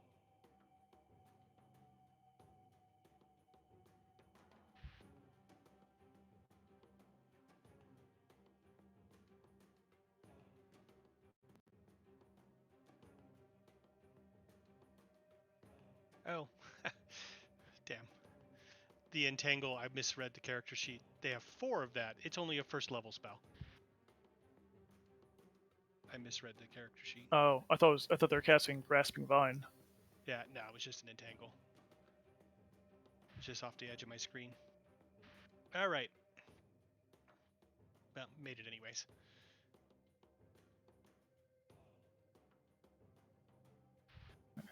Odin's little friend.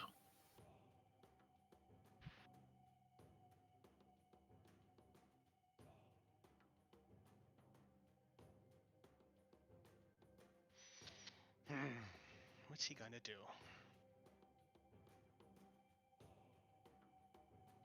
He's gonna attack. He swings. He's swinging at you. I'm gonna say at your ankles, but because he's on the ground, but it's more at your knees, I guess. Swings it with his mace that he whips off of his belt.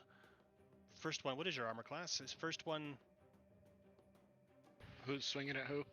The guy on the ground in front of you, who's barely alive, is trying to hit coming you at with me? his with his mace. My AC is 20. Oh, he misses the first one. And misses again. Cursing.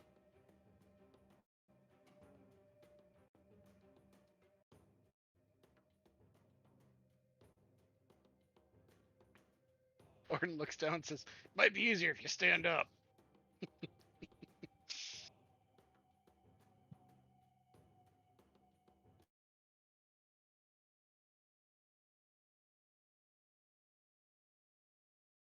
You see the guy on the back of the carriage stand up.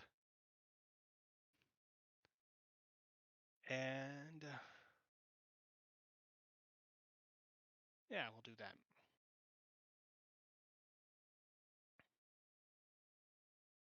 And the whole area of the carriage and everything around it disappears in a ball of darkness, this blackness that just swallows up everything in that area.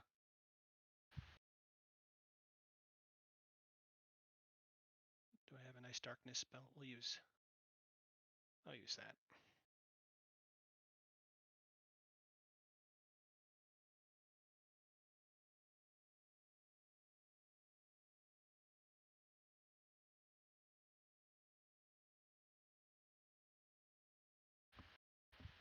It's not really going to work because the shape is round.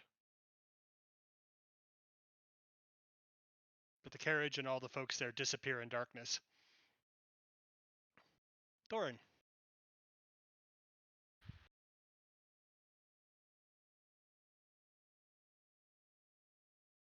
All right. Oh,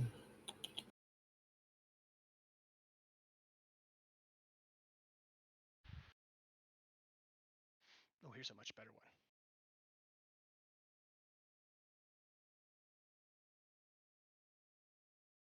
Cool. Animated. That's nifty. Thorn's gonna drop his bow and come rushing up to the one that's been attacking at Odo, and just make 2 swings at him. Okay. It's still not big enough.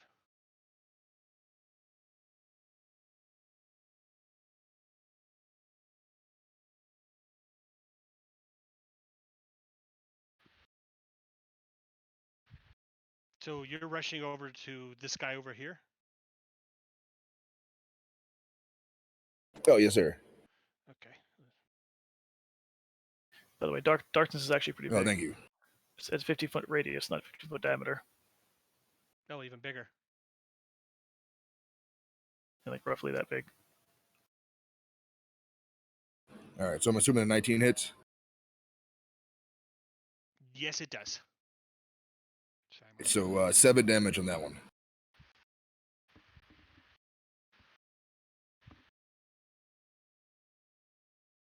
No, that's pretty low for you. Yeah, I'm not rolling too well right now. Okay, it clips off the guy's crossbow a little bit, slides across his shoulder and cuts into him. He snarls at you as he drops his crossbow and starts pulling out his mace. Thorn's gonna smirk at him. My friend, your luck just ran out. No, that'll be the end of his turn. He's like staring at this dragonborn, and above him is an orc covered in wasps flying. Yeah. Not going good for him. I'll look down and be like, "Yeah, what he said."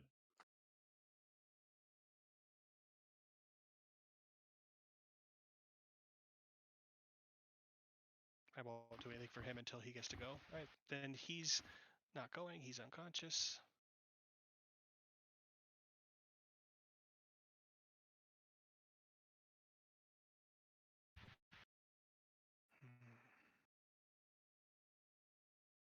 Yep, that's what's going to happen.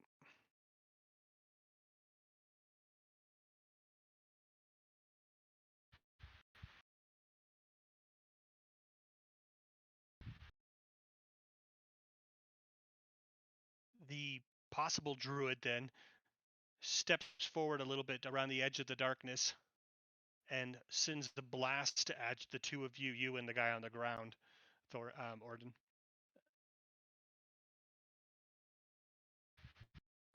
See. Let's do level 2.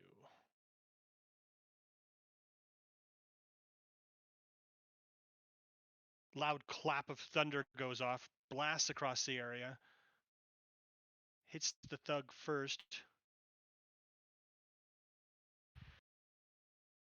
Nice roll. Con save. Yes. 12. Okey-dokey.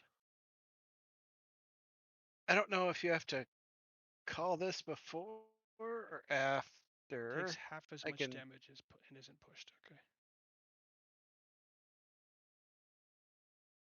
So where's that thunder wave? Like right here? You're hit by an attack or you fail a save. Okay, so I can do it after. All right, con save income. Yes. Ouch. It was a DC 12. Yes. I got shit. I can make it better, but I can't get it up to 12. The guy at your feet, Orden, screams in pain as he gets blasted away by the sound bit, which throws him. Actually, he makes a save, so he doesn't get thrown. He just takes damage, which is still enough to kill him. And then I'm taking 14 thunder. Yes, 14. I'm definitely bloody, buddy. And then she books it around the edge of the tree.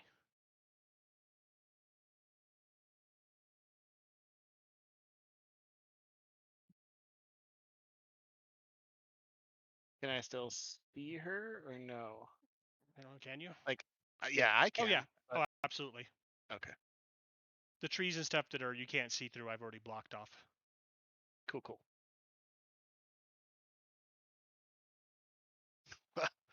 Thanks for getting rid of my disadvantage. I don't know if What it was was your- worth 14. My What was your disad- disadvantage? Having a guy right on top of you? Yeah, Oh, having a guy within 5 feet. yeah. He's unconscious. Wisp, top of the round. All right. At this point, Nasir is gonna tell his Wisp that he wants that caster done with. So Wisp is gonna basically move out of the darkness. Oh look. All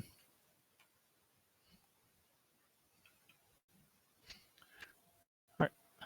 And Wisp is currently done.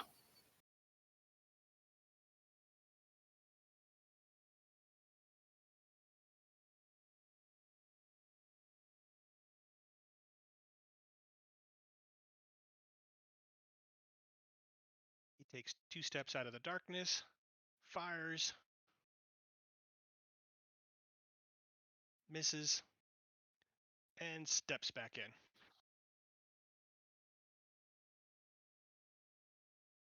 Does nothing.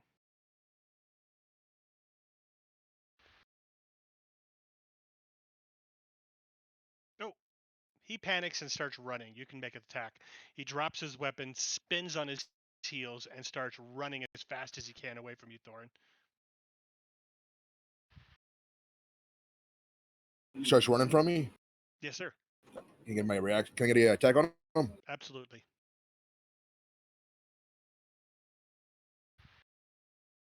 $16. Yeah, 16 is definitely good. I was just debating if I was going to give you the 27 Oh shit! I'll take it. since he's running away, but I don't think we actually have any rules for that. Oh, I guess because you don't get backstabbing. Yeah. All right. He's So not prone, so yeah. if 11 plus 2. Oh, so like, yeah, so 13. Unless it's Chop getting him a across. critical. Drop him across his back, and he collapses to the ground, unmoving. Doesn't even get 2 steps. Just falls over.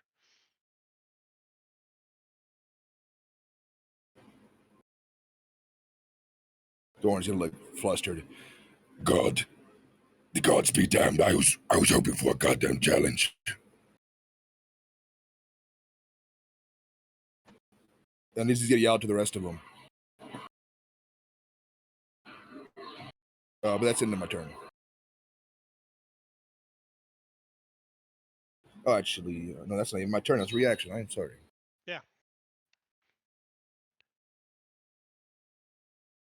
Gotta figure out what's wrong with the initiative thing. Okay. Drow.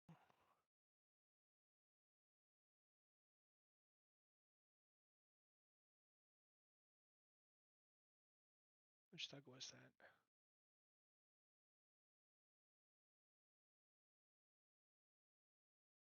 That one. Orden. All right. Moving into that square is just 5, right? I'm assuming that was difficult terrain, but the one I'm in isn't. Yes, correct. Beauty. And anything that's dark green is difficult, I'm guessing. Dark green. I don't Like- see any dark green. Oh yes, all the forest trees. Yeah, the bushes. Right. bushes. Okay. Absolutely. Dope. That was 5, 10, 15, 20, 25, 30. Max. Yeah. Say that again. I think I ate up all the bandwidth in my music. I see he's got this glowering look on his face as he approaches the druid, stalks up to him, gets up there, and smacks his staff on the ground. It's just for effect. Cast it, not. Oops. Casting magic missile at 4th level. Just point blank. I'm at the druid. So that's going to be 3, 4, 5, I believe. Fuck them up. 20 points of force. Wow. I'm done playing with this fucker. I'm bloody. I can't take much more. Druid screams as you blast into her again and again and again. You're drawing on some sort of internal will, keeps her on her feet as she looks back at you in rage. And are you doing anything else? Bruce? Wait, I'm confused. Wait, is it Orden's turn? Wasn't it? I thought, wasn't I next? Well, when I added someone, the order got messed up. If I missed someone, I'm sorry. Where are you even on there? I'm not even sure if the turn order has been turning through. My bad. I just went because James called my name. I wasn't even paying attention. Okay. I'll move back. Go ahead, Nasir. What are you No, gonna do? I'm just so basically we had the two commoners, and then you had the one guy who fled, so he's off the initiative order. Then it would have been my turn, right? Yeah, I was trying to get to that thug up on top that just died, but I'm not sure what happened to the order there. Maybe something fell out. Anyways, go ahead. Okay. Yeah. So is this one? Then this year will order Willie to attack. Oh, the spellcaster? Go for Yep. it. That's why I moved close. So 22. That'll hit. So 12 lightning, and Willie becomes visible. Just the wisp approaches over and just basically like Emperor Palpatine shocks lightning into him as he flies over her head, just howling, "Death approaches. Do not run."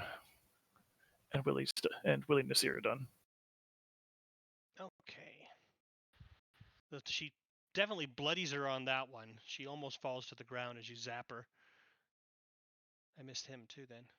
So then it would be the drow, and then another thug, and then Orden, right? Right. The drow steps out one, looks around and sees the only one left is a spellcaster, fires at them.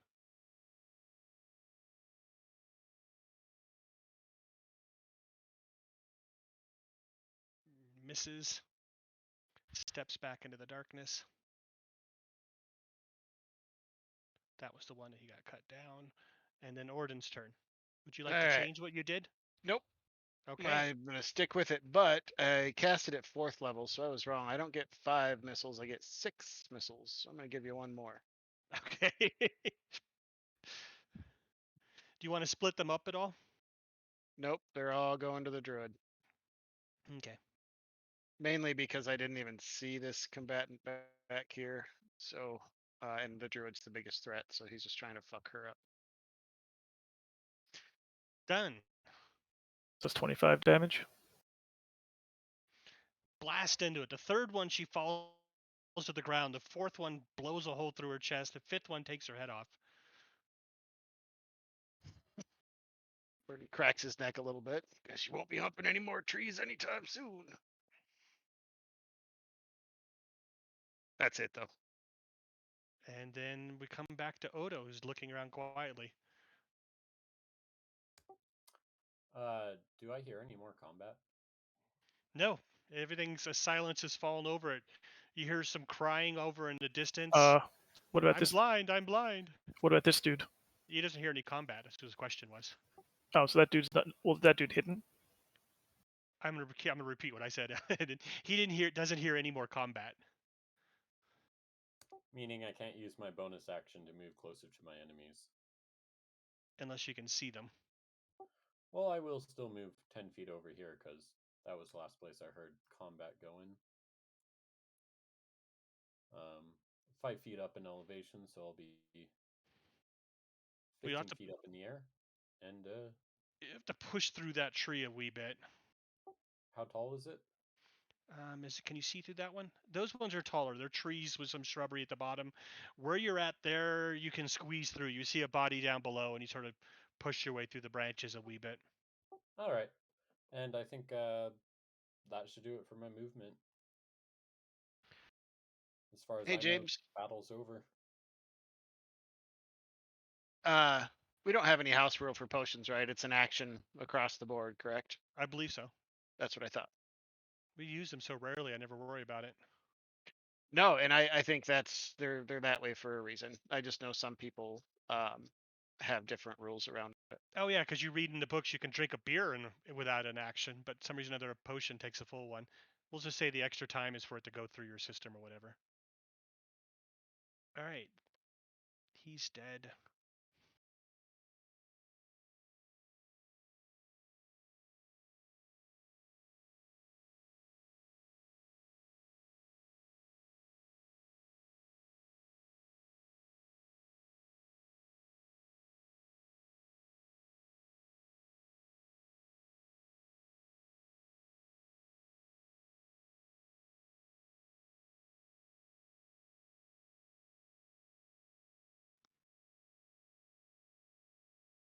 Sorry, I'm trying to figure out what this guy's going to do.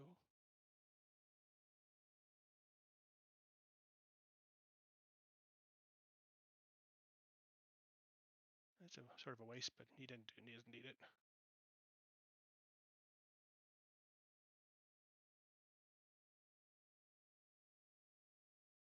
All right, and this guy has to try to make a DC 14 save.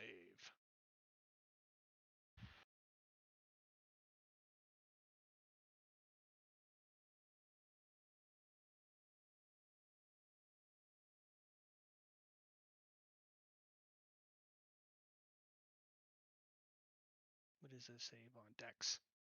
Doug. Dex. Oh, wow.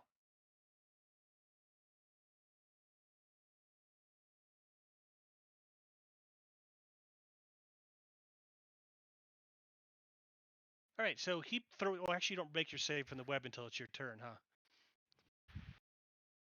Okay, so I won't worry about it yet then.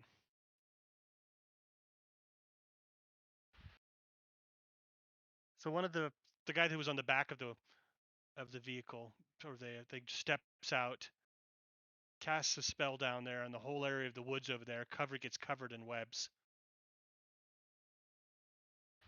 And you hear a sort of a lilting, somewhat feminine voice come from the man, going, "There's one more over there." What does the man look like? Noble? Is he a dark Maybe. elf? Yes. You're gonna guess that. Got it.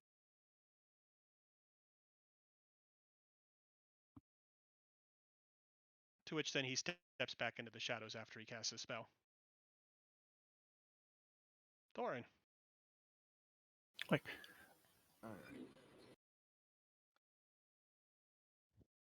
So in order to go through these right here, would that be difficult terrain or would that be just...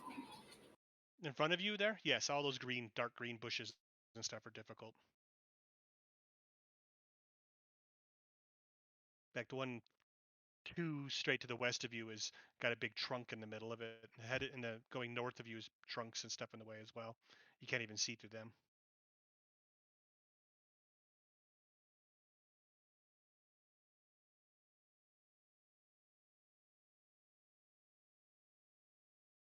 And how big is that tree right here in front of me? That big. I mean, The one that's on the ground? Oh, that one. Would he be able to like vault over that if you try to move over it? No, I mean No. you could try. But you have to. There's all those branches sticking straight up. Yeah, that's what I was thinking. All right. So Thorin's going to start moving towards the guys that the seer had taken out with the hypnotic patterns and trying to start corral them up. Okay.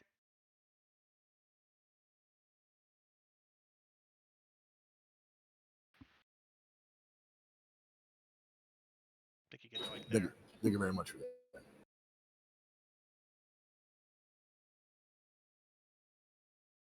That's only your full move. If you're not going to do anything else, you could go more if you wanted. Yeah, he's not going to attack or anything. So yeah, he's going to I guess use it his entire action and his bonus action and make it over to. Oh, sorry, grab it. Wherever you want to be, go ahead and put yourself. You have like 6. I'm just going to get behind these two guys, and he's going to yell to the druids, "We come in peace. Don't attack me, and I will attack you." Yeah, then he's going to end his turn there. Both of them good to go. Oh, the drow, I guess, not druid. And I wonder, and I'm like, I don't think the druid can hear you. From the afterlife. Right. yeah, I know. Huh? This guy, I don't have any map going that direction, so I'm going to have him run this way. He makes his deck save with a critical. 3, 4, 5, and starts just booking down the road at full tilt. Run, Forest. Put him at, he's gone 6 plus 7 off the board. If someone's trying to target him, he's still another 35 feet past that. I think he's running off. Thorns and yell behind him. "Why run? You're just gonna die tired, friend." And then it's the Wisp turn.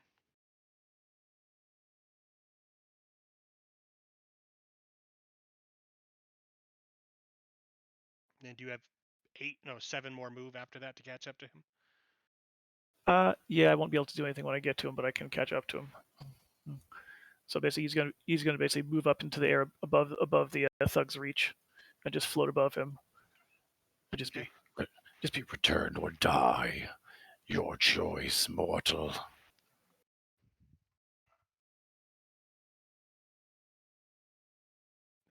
Let's make him make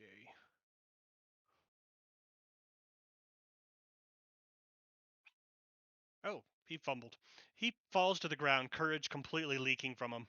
As he falls to the ground, just puts his hands over his head and starts begging for his life. It's not the only thing leaking. Yeah. Okay. Well, let me deal with this dog. We're about time for a break anyways. Let's take like a... Are we out of combat, James? Yes, we are. Let's delete Before this we thing. do anything else, Orden is going to go over and feel around in the dark to the guy that he hurt and burn one of those scrolls and mumble something about my apologies. I didn't know you were there. We can do that when you get back too. I just wanted to know that's the first thing he'd do since he Done. hurt Yeah, somebody. he looks up and goes, "Thank you, dwarf. Gnome. Thank you." And we'll stop right there. Okay, I'll see you guys at in 7 minutes, 5 after the hour. All All right. Until then. Bye. Shit, that should be 5, not 8.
That's my breath from carrying the dog up the stairs. Damn, you all right? Is chasing that little animal around. She's being hyper.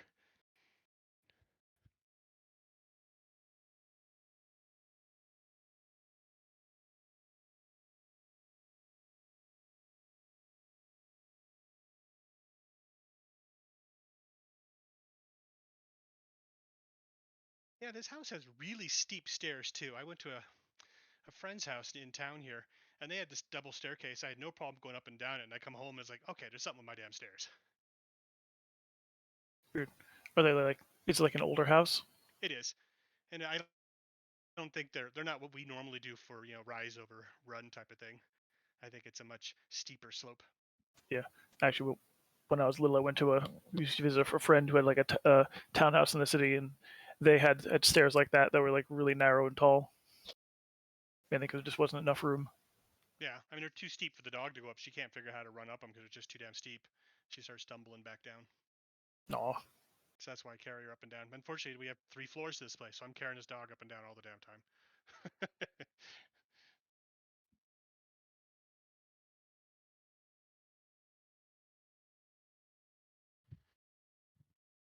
I'm gonna burn another one of those cure wound scrolls on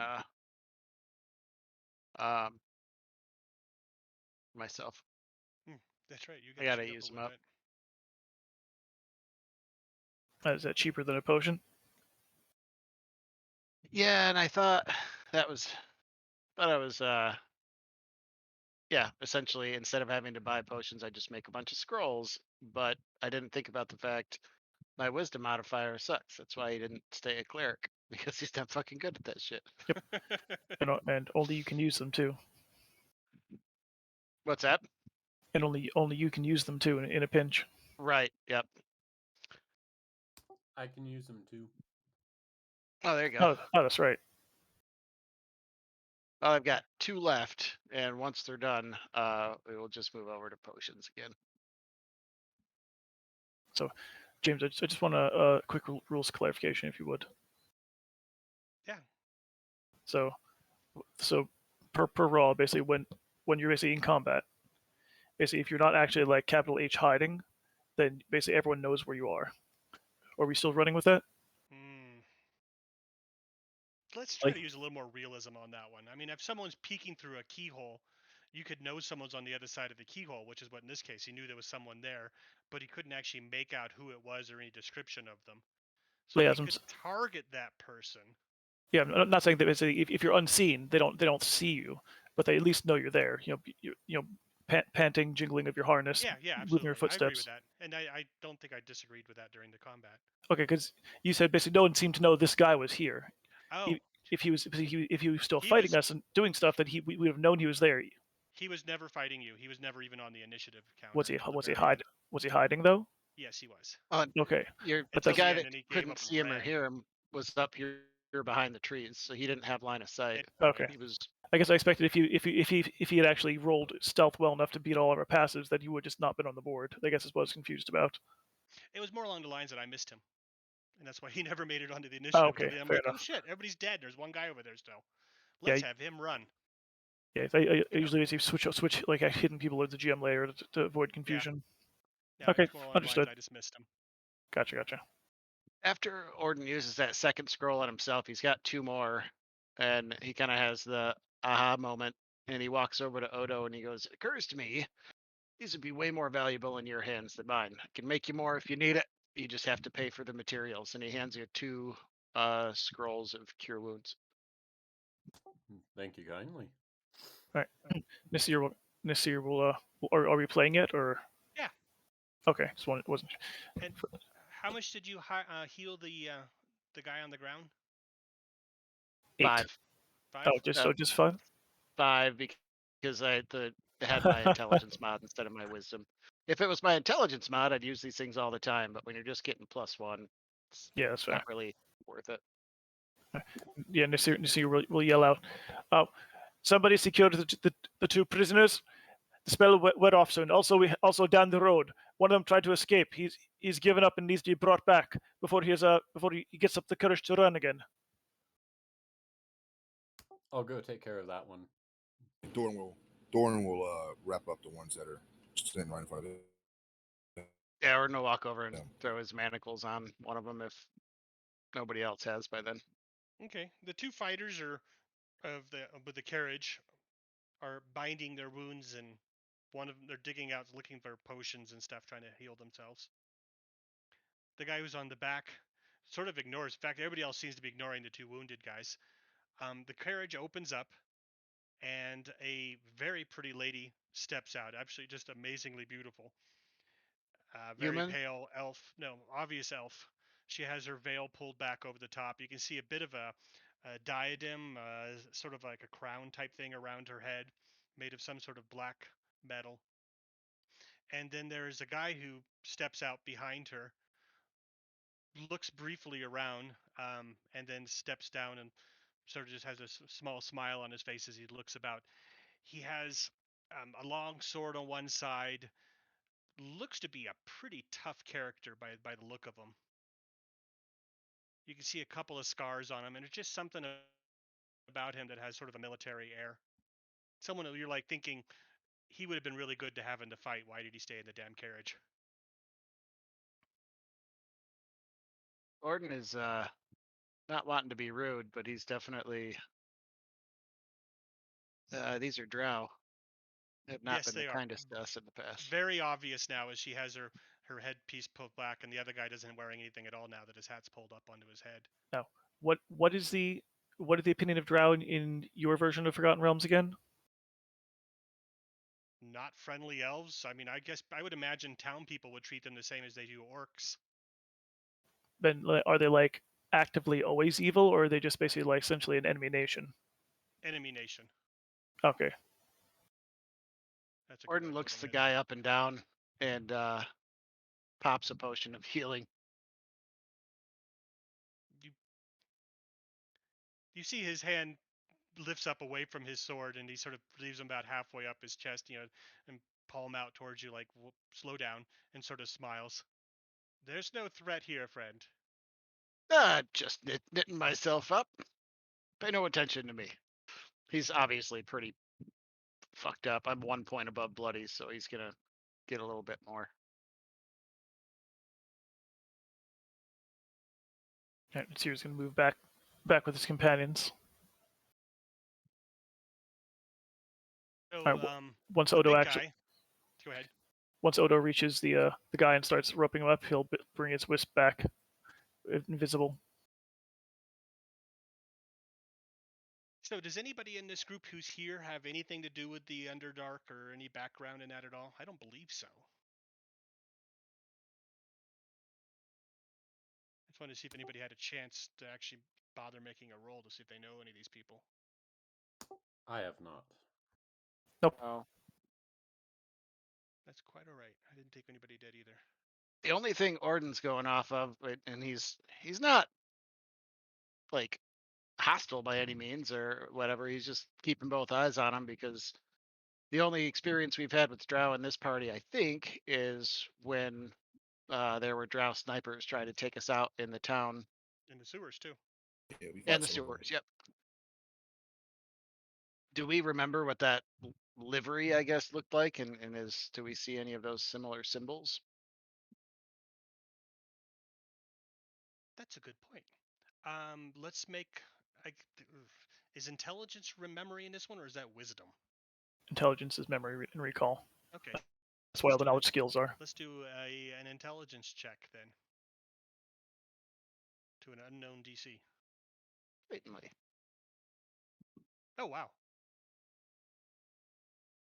Yes, it burned into your mind the symbol that was on those guys, and you do not see it on these ones. You do notice there is another symbol here on these folks, but it does not look at all like the one that you saw below in the sewers. In that case, when he says, "Oh, no problem here," Orden would just pop the cork on that healing and go, "Oh, we've run into others from apparently a different group that weren't so kind. So pardon me if I'm a little leery." Guzzle the potion. He smiles again. So I've been told. If I'm not mistaken, you all are part of the party of Orden and Merrick, and looks over. That would be Thorin. Must be Nasir, and I don't know the other gentleman.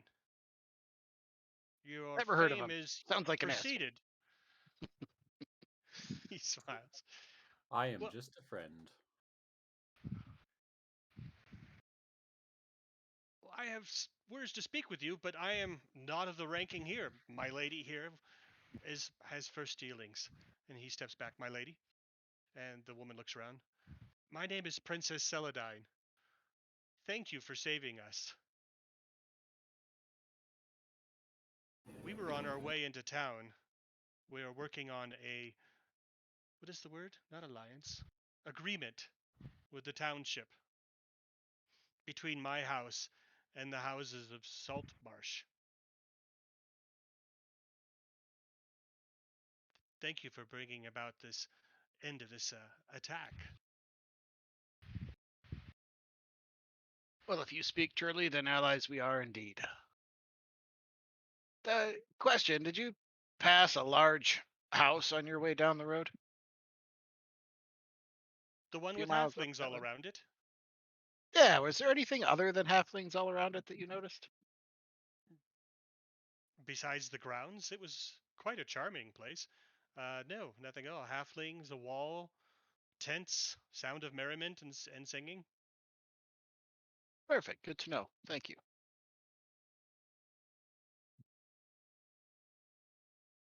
Well then, I have no other dealings. Gentlemen, if you don't mind. And she starts heading to go back inside the carriage. May we meet again, princess. Orden gives a little inclination of his head / slight bow. She nods back to you and shuts the door, leaving her companion out there. Is the guy I fucked up okay on his feet? Yeah, he's getting up, and they're taking a couple potions and getting healed back up enough that they can do their job. Orden will give him another kind of embarrassed smile and a wave. Again, my apologies. He's looking down at his I think actually it's his dead horse. That one. Did it die? Yeah. Shit. By this point it does. So he sort of shrugs. How much is a fucking riding horse? At 25 gold? Oh, I have no idea. 75. That much? He doesn't seem to be asking for anything. He just climbs up on the top of the carriage. Well, we're gonna walk over and hand him 10 gold anyway. And again, sheepishly just say, I'm sorry, I know this won't cover it. Hopefully you're princess, but here, have a drinks on me anyway. Just mumbles and walks away. He holds it and sort of looking at it sort of strangely, like you put a bug or something in it. Looks at the other one, and one of the coachman. Coachman nods and puts his hand out and takes the coins from him. I like it. The otherwise everybody gets back on. The last guy, they start rolling along, and the man who was riding inside stays behind a little bit. He walks over, and you see him casually lift up the tree that's blocking the road and throw it off to the right a bit. The big military dude? Yeah. I mean, Jesus. like it was picnic made out of balsa or something. And then he turned, without him actually making a big deal out of it, throws it off to the side of the road, almost hitting you, Orden. I guess you're way up there. And my name is Fular.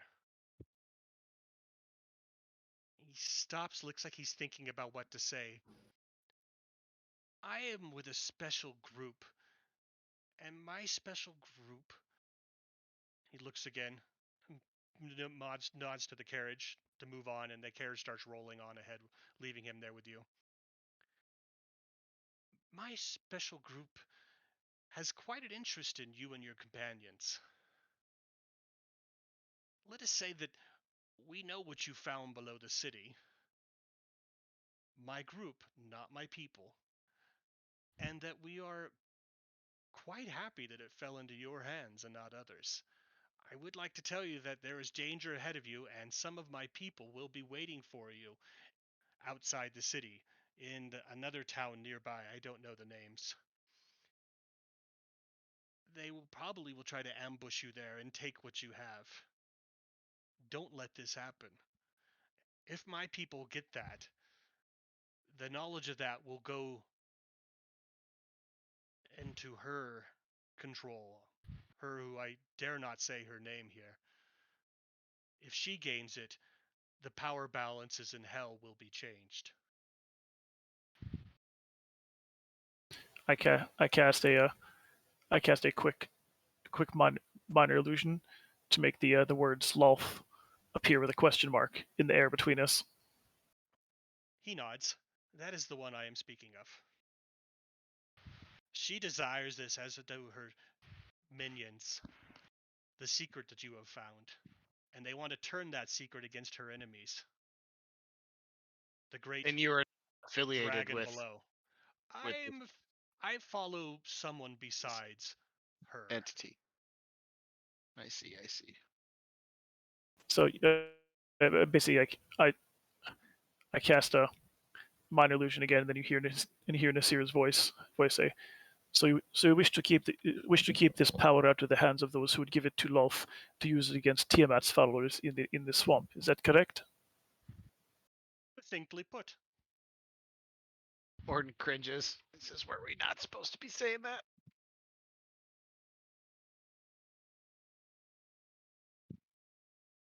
What is it that's holding you up?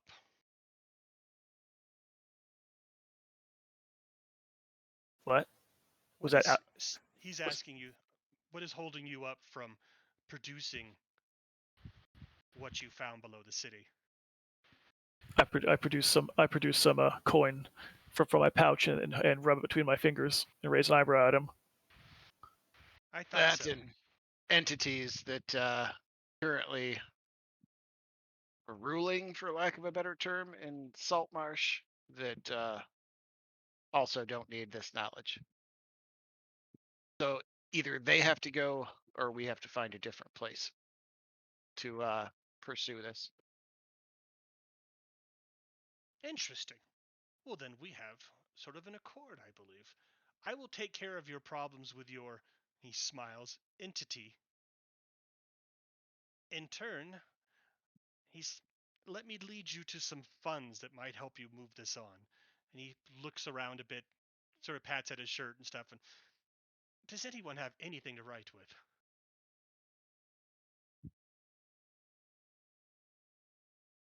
Thorn Say would like Orden nudge had- Nasir forward. You feel had- like Nasir would have something. mean- Sir, you must have some. Yes, Nasir always has things to write with. He pulls out one of his blank journals and some of his ink and a quill, and hands over to Thorin. I was hoping to find a picture of this guy, but nope. He looks like he's drawing a map or something out. And he draws it out and for a moment there and puts some roads on and does some scribbling and stuff on it. This, he finally passes it back to you. This here then is a map to a mine which has been forgotten by your people for quite some time. There are inhabitants, but nothing for the likes of you would have to worry about. If you can get inside this thing, find this mine, deal with the inhabitants, I am sure you'll be able to find more than enough funds than you would need. This is within at least, across the surface, less than a week away. Now, when you say you're going to help us deal with our entity, our problematic entity, how so? I have people back in Waterdeep that will make him come home again. Now that would be priceless. Well, second only to sending him home in a bag. I guess that wouldn't be moral. Well, political.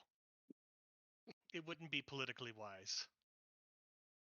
Being that we are here trying to have an alliance with your people, and he is, though being a vile man, though I do admire him in some ways, he has powers and interests across both the city, and he points down the road towards Lelon, and Saltmarsh, where you're coming from.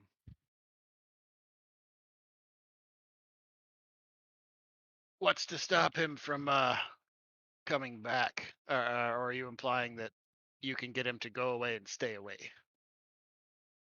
How long do you need? Gordon will look at Nasir. Nasir's eyes just kind of bug out, and he just kind of shrugs. I could keep him away at least until the next spring. It's spring right now. Or about to be spring. Well, I suppose if we... He's kind of mumbling and doing math in his head, but he's speaking so he knows that Nasir can hear him. I suppose if we prioritize the mine, by the time we get back, maybe that's dealt with. That gives us the better part of a year. Once in Waterdeep, who knows what will happen to him? But I can assure you that he won't be leaving the city.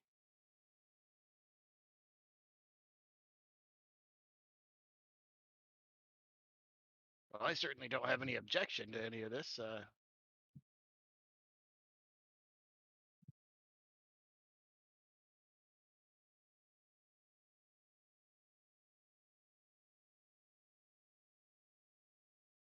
Okay. Well then, I better go. I shouldn't leave my lady alone too long. What was your name? Phalar. It's out of character. It's Phalar.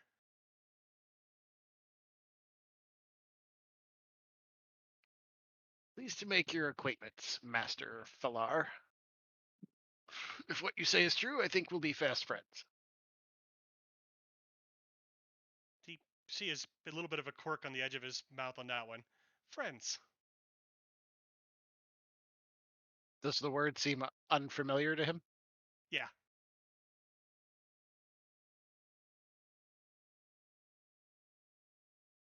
Gordon makes a mental note. Knowing nothing about Drow, obviously, like, I would understand that. He wouldn't. You must have a religion check, don't you? You're a cleric once upon a time. Yeah, I'm proficient in religion. Go for it. Maybe you'll roll crazy high. Who knows? Wah wah. Nope. All right, don't worry about it. Okay, so things will be otherwise will come out in the fullness of time. He bows to you all, looks down at the people you've tied up, smiles again, and steps over one of them and starts sort of half trotting on down the road after the carriage. I suppose you'd want to drop these guys off at the jail. He looks at Nasir, unless you want to talk to him. They appear to be just brigands to me. Nasir nods. Okay. Well, do you guys want to head on up to the house? Do you want and leave Nasir behind to interrogate them? Do you want to make a little camp here and wait for a while? That's a good point. Orden would say, You are pressed for since time. there doesn't seem to be much up there, why don't I run up there, grab what we need, and meet you all back here? We'll take a little breather, and then head back to town. I'll wait until Phalar is well out of earshot. Nasir will whisper, "Yes, you take your steed, go check. We will stay here." And all the while, basically, the wisp is basically camping out inside the carriage, listening in. Thorin, are you fucked up at all? I didn't take any damage at all. So I'm a little fucked up. Orden says I could use a breather. How about give me a few minutes? I think I need a few minutes. Yeah, I don't have a spell slot left at that level. Give me a few minutes. He'll summon Also his have 4 steed. health potions, so He'll summon his steed and let you ride up and grab the stuff. Oh, okay. So Thorin's going to go and you're going to kick it here. Yep, and that'll give me a minute to take a breather because I'm still kind of fucked up. Okay, well, that'll take a better part of an hour for him to get up there, load up everything. Are you giving me your bag? Otherwise, I don't know how he's going to carry it all. Yeah, sure. Yeah, that's really the only way. Yep. And it's almost, there's not a lot in it right now, so it should hold plenty. James, don't forget to... What's that? How many coins to the pound? I think like 50. 50. Okay. But could you tell me the spelling of the princess's name, so I'm not guessing. Yeah, I'll just put it down here.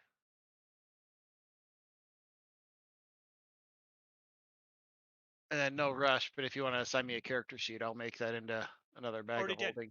You should be able to find it in under PCs, the subfolder of sidekicks, animals, and familiars.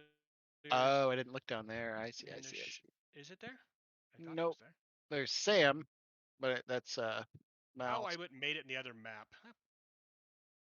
I'm not gonna cuss. Okay. All right, transmogrifier. Let me just So- copy it over. Orden asks you before he starts casting Thor, and he goes, "So, what kind of mount would you like? What do you want it to look like?" Oh man. He wants an old man? That's weird. His eyes shine. I can make you a boar.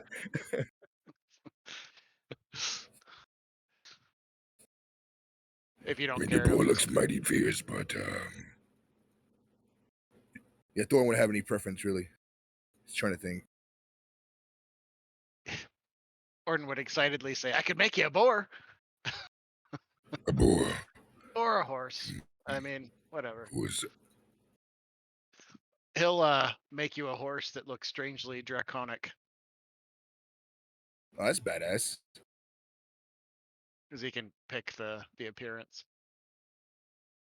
Okay. Can back you over. guys hear me? Yes, perfect. Yeah. Yep. Okay, I've been having a lot of Discord problems over here. And then James, Mhm. you said we could essentially get the benefits of a short rest here. Absolutely. All right. I'm gonna Alright. use arcane recovery and So- burn a couple hit dice.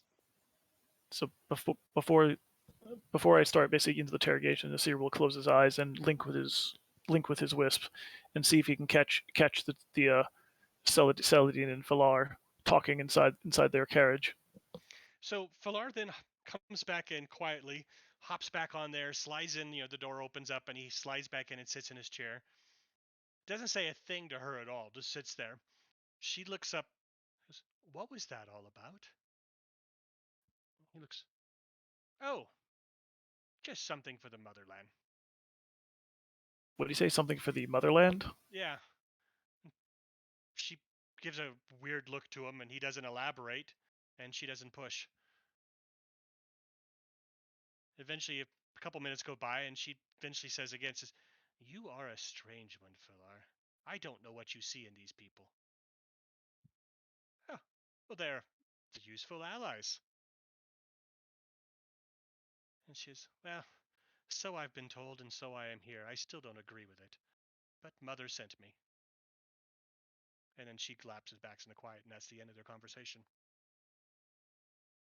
Okay, interesting.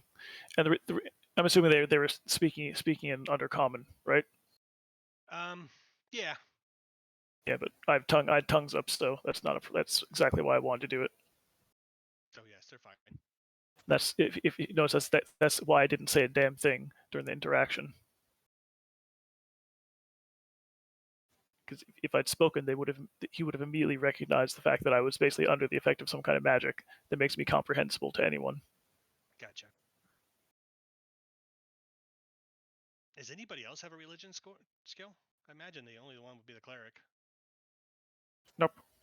Yeah, I don't know. I have no idea what's actually going on here. That's fine. It's not mission important either. It's just background. Okay, so Thora, nothing special goes on. You get up there. There seems to be a small festival, or maybe it's just halflings having lunch. There's lots of people running around. The place is looking quite nice, actually. They've got it together, doing a lot of filigree work on the outside. It's starting to look a little bit gingerbreadish with all the amount of work they've been putting on it. Insides are nice. One of these days, someone should, if they get bored, we should redesign the inside of this place. So I actually started a map in Dungeon Draft to actually do just that. I remember seeing you had an emptied one at one point. Yeah, I didn't really figure out what to do with it because I got to the point of actually interior decorating, so I was holding on to that. Yeah, I wasn't ever in the mood to do it either, so I haven't done it. So get my Sims games out. So anyway, you get Oh your god, nice I just saw what you put in there this year. It just takes a few minutes to get up there. You get into the house, you can get down to the basement without anybody really following. Nobody works down below. if nothing else, there's still the remains of zombies and stuff down there to sort of spook them a wee bit, so they don't go down there too much. Not zombies, but those other things. And you're able to get the gold from the safe that Orden's been building down there, and load it all up in the bag and head back within the hour. They haven't seen anything there with Alright. the halflings. It's been pretty quiet. They've just a few people going by. Someone noticed a carriage go by about an hour or two ago, and that's about it. Hey James, Oh, hell yeah. fat chance, but since I'm not using it for anything else, Orden will use his 1 free per day detect magic cast to look over any of the druid's possessions and anyone else that's captive or dead. I always think it's funny how Essentially, the monster manual magic users and stuff never have any magic items. yeah, right. And they're always completely empty of any gold or anything on their character sheets. Actually, Some in the though, it old days they makes used to sense. mention it. Well, mechanically, it does only like today. I was messing with our Sunday game. Anything that you give a baddie, you have to expect your players to Yeah. have. So don't give the baddie anything really good unless you've got some kind of way to destroy upon death or whatever, or it's going to go to them, Yeah, which is fine. Right. that's how Well, that's how I give my players loot. Sometimes I have them basically pry it out of their cold dead hands. Yep. so you do the only thing you find in there is some just silver pieces and 2 gold. The guy was one was very poor. Um, the only other thing you see in there is a small sending stone, 1, with some sort of glyph rune, something painted onto it, which has sort of an unsettling look to it. Hmm. He would leave that there, but on the slide, tell Nasir about it. He'd take. You said what? 2 silver, 2 gold. Mhm. Take the Oh, gold. but if it's actually a sending stone, that's a magic item, so that would glow though. Is that Yes. true? Okay. Yeah, I guess so. Yeah, it's a magic item. Yeah, absolutely. Yep. And that's the only magic item that she was carrying. Yeah, he would definitely tell Nasir about that because that's almost certainly a direct line back to her boss, which might or might not be the one we're looking for anyway. Indeed. Actually, so I would interrogate these 3, and once I've had a bit of a rest, I will interrogate her as well. Okay. All right. So after some I time, love it. they all work for Gnawbones. Okay. One of the thugs though has an interesting one. Is he says that he actually um, sort of works for Gnawbones, but really holds her in disrespect, and actually works for someone he says is the voice below, and that he has a special calling that the voice below will have revenge upon you. Oh, yeah. This guy gets some special attention because I've been wanting to find out about the voice below ever since we met the mayor. So I questioned him specifically about that. I will basically I'll basically start by trying to basically let's see what does my insight tell me about this guy's personality after basically talking to him for a little bit. Probably pretty much insane. He basically a total fanatic. Yeah, and also like a bit delusional. He tells you, I mean, he has no problem telling you all the truth. He thinks you're going to be convinced to join him once you've heard about this, and that the voice below came to him in dreams and speaks to him every night and gives him directions. And the voice told him to come west, that he actually traveled all the way from to the east, and from a small village month away, and was on his way here and was told to go to Lilan and to join. And so he's been given. He says the reason he believes it is that the voice gives him direct directions, tells him who he's going to meet the next day and who to look for, and what buildings are coming, and is basically a prophetic, all-knowing, all-seeing. Hmm. That's a Not very that he needs it, but Orden will continually cast guidance while he's resting as Nasir interrogates him. Okay. cool. Thank you. Interesting. So Nasir is going to basically pretend to be interested in joining up to see if this guy basically, if there's any path to joining up besides just basically getting random basically dream calls from this mysterious entity. He gives you a name, which is not a name in any language you've heard before, and is actually rather hard to repeat. I haven't written it Good thing down. for tongues. Yeah, exactly. and you hear the name, and you hear it translated. The name below, the name as translated. Let me look that one up.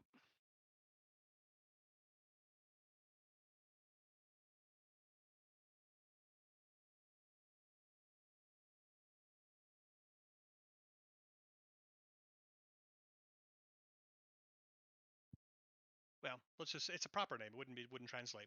So you can get it phonetically, and you have a name, and let me come Okay. over, then I'll send that Alright. to you. Okay, so then the name doesn't mean anything in its own language, because if it did, I would be able to at least get that. Good point. No, it's not a real word, it's just a name. Okay, gotcha.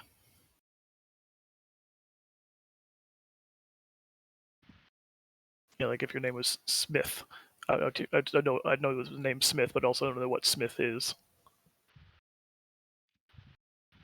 Alright.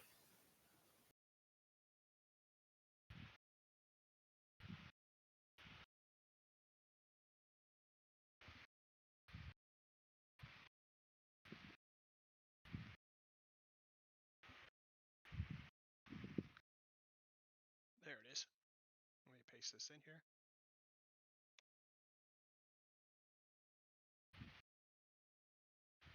And easy. Now, is he telling me that this is the name of the voice below, or somebody else? This is the way the call the voice below. If you say its secret name, Trathokdu, then and repeat it until the voice speaks to you. Orden gives a sidelong glance to Nasir. It's all you, buddy. Alright, you see, we'll write that crap down. Okay. And now, we'll try and basically get any sense of whether this guy has an idea of the voice below's, the end game, or if he's just basically pretty much following the instructions like on a day-by-day basis. I'm assuming the latter. The voice below is looking for something and is sending its forces, building armies here, trying to find the pools of power, as it calls it. And that together they will all swim in the pools of power and be reborn.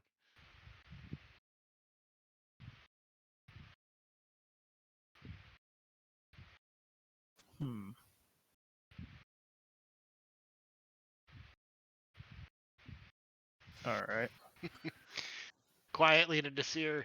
Should we tell him we already fucking named one? Shh. Of course, not saying it so the guy can hear him. Just saying it Yeah. to get a chuckle. Out of the rest of the guys, all you get is that you all were the targets, as these here were bonuses. They thought this was just some money, and they were waiting along this road for you. That got greedy. Gotcha. They blew that. Yeah. Yeah, right. Where are they? The druid had a sending stone, so I'm going to assume that they were going to get instructions to go somewhere else afterwards. Where was that? The druid, since you were going to talk to her too eventually, the druid sending stone allows her to update her boss, which is the Gnawbones. Ah, so Gnawbones owns that. Ah. And With sending stones, is there typically a word of power that activates them, or can anyone use them at any time? I'm honestly not sure. I have no idea. I mean, And if there is a word of power, then Orden, knowing that, being that we have sending stones, would remind Nasir to grab that in case we wanted to use that to our advantage at all. yep, Nasir does remember how sending stones work. Basically, you just basically keep a hold of it, and then basically you can cast a sending spell once per day. Oh, that's right. That's right. Yep, yep. Yep. I think it's basically touch one stone, you can use the action. So basically, each spell can send and receive once per day, I believe. Okay. Yeah, I've got it here. I was looking at it too. Oh, what? No, so, never mind. It's just the stones as a pair can be used once per day. So regardless of who uses it. But basically, the more important thing is basically that when you basically the target is the bearer of the other stone. If no creature bears the stone, you know that fact as soon as you use the stone. So basically, that means that Nasir picks up the stone, so the stone will appear to be possessed. So basically, that if Gnawbones does does say anything through it, it will come to Nasir's ears. Perfect.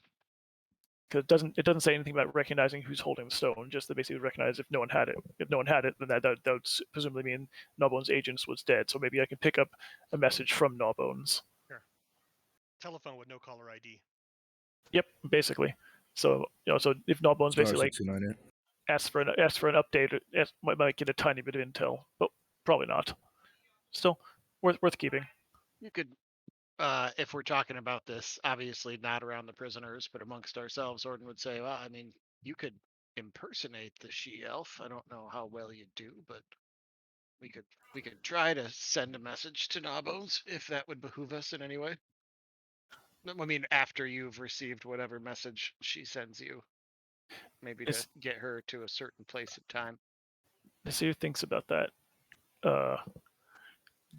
James, does sending basically just you just kind of just speak and it just sort of basically what works like a telephone? Yeah, I believe so. And I'm thinking with your acting skills, you could probably pull that off. Yeah. That was Since my thought too. Yeah. I would have said no, but because I'm speaking with the dead on her corpse to get her to actually talk to me, I Yeah. can. So basically, one of my goals when I'm questioning her is basically to give her questions that require long answers, so I can actually learn her speech patterns, so I can then basically pretend Good to be call. her, and then I'll when Gnawbones contacts me, I'll attempt to basically fake it. Okay. That is specifically why I took the actor skill, but it does require you to actually spending some time with the person before you can Right. mimic them. So I think it's 1 minute or something. Yep. 1 minute consistently. Or All right. Well, about this time, Thorin comes riding on back down on his phantom steed, on his half dragon horse. and that thing lasts an hour, which would probably be almost perfect for Yeah. what we need. Crash. Thorn just crashes out at the very end. Well, Well, and they it think says it the fades away rider knows slowly. when it's fading. Yeah. Okay, It's like, good. I'm getting closer to the ground. Just crash and burn in. Well, guys, the halflings do it fine. The house looks phenomenal. And then I got all our money as well.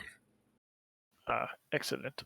My So man. that is a big weight off my shoulders. So again away from the rest of them. So what do you want to do with them?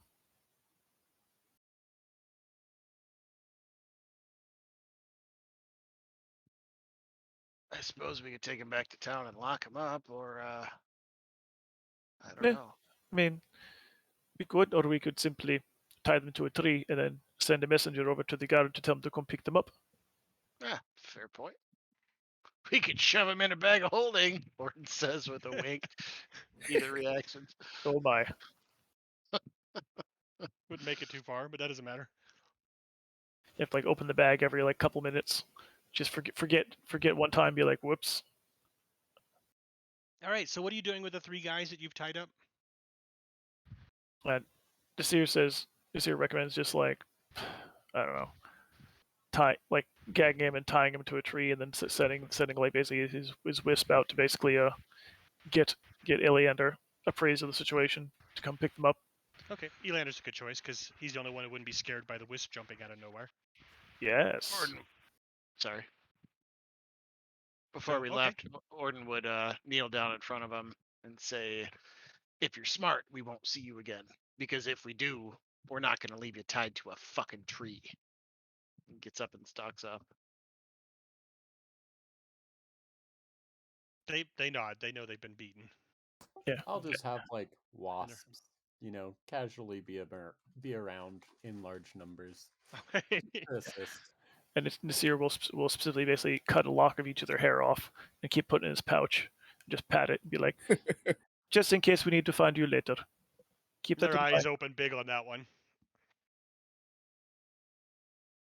If Because we ever get out of here, we're gone. You'll never see us again. One excellent. of them says. Because I assume they work for Gnawbones, who does pull similar tricks as a Probably. hag. Just to clarify, I think I know the answer to this, but with all the other stuff going on during that short rest, Orden would not have been able to ritually cast most of the time, right? It's since the spell was only an hour for the horse, it's only been an hour. No, right. Find familiar is what I was thinking of, which takes an But hour. did you want to But take a rest and get hit dice back, or were you just gonna? Because you're not gonna get your rest if you cast a spell. typically, I think you can do both. Rules is written, but with this, we were also interrogating and talking back and forth, which I don't think he would have been able to do. Yeah. So let's say no was on my the familiar for right now. That's cool. Totally understandable. So anything else you guys want to do with it while we have 12 minutes left here? Otherwise, I'll take you back to the city. Not in this year. Nope. So, I mean, if we're going back to the city, couldn't we just bring these dudes back with us? I mean, I get, You yeah, could walk ahead of you, poking. yeah, that's fair. I guess we'll just bring him with us. It's probably just simpler since we're going And to the same place.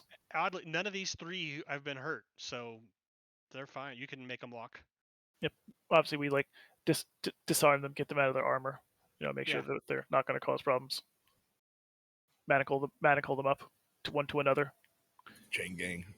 Yep. And when we pass him off to the watch or whatever, Orden will make sure to get his manacles back. Okay. Yeah. Thorin, a thought pops in your head as you walk in these guys back to town that you could probably get a few bucks if you took them down to your guild rather than took them to Eleander. Really? Thorin belongs to a bounty hunters guild. Bounty hunter. That's where I got the Sambolet Burley I don't know. Like, bounty from. I guess my question is like, how do they know that they're thugs? Like, can we just like arrest random citizens and just haul them out to the thing and be like, we found these bandits? Pay us. No, but maybe they have rap sheets on some of these guys. He knows they have a whole Oh. book of them. So if they're actually Yeah, Thorin wanted would- men, you could get a few coins.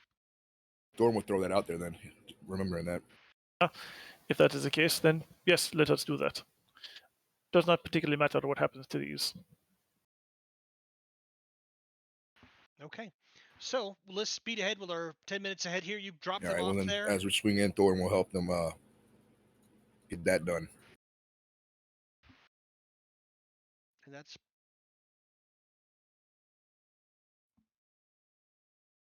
And then we would sneakily, as discreetly as possible, take an entrance down to the sewers and make our way to the spot oh, that's right. You're gonna go dish your gold.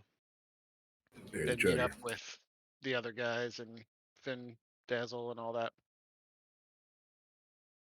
Okay. Yes. You get back there. There is a few people out in front of your house, so it's a little bit hard to try to get to the entrances. You might want to pick one of the other entrances. Yeah, I definitely wouldn't want to do the one by the house. Orden was thinking one of the sewer entrances away from there and then making their way over. Okay. There was one behind Zickel's place that Mal pointed out to you at one point, and it was pretty well hidden because it was tucked behind her house. That works.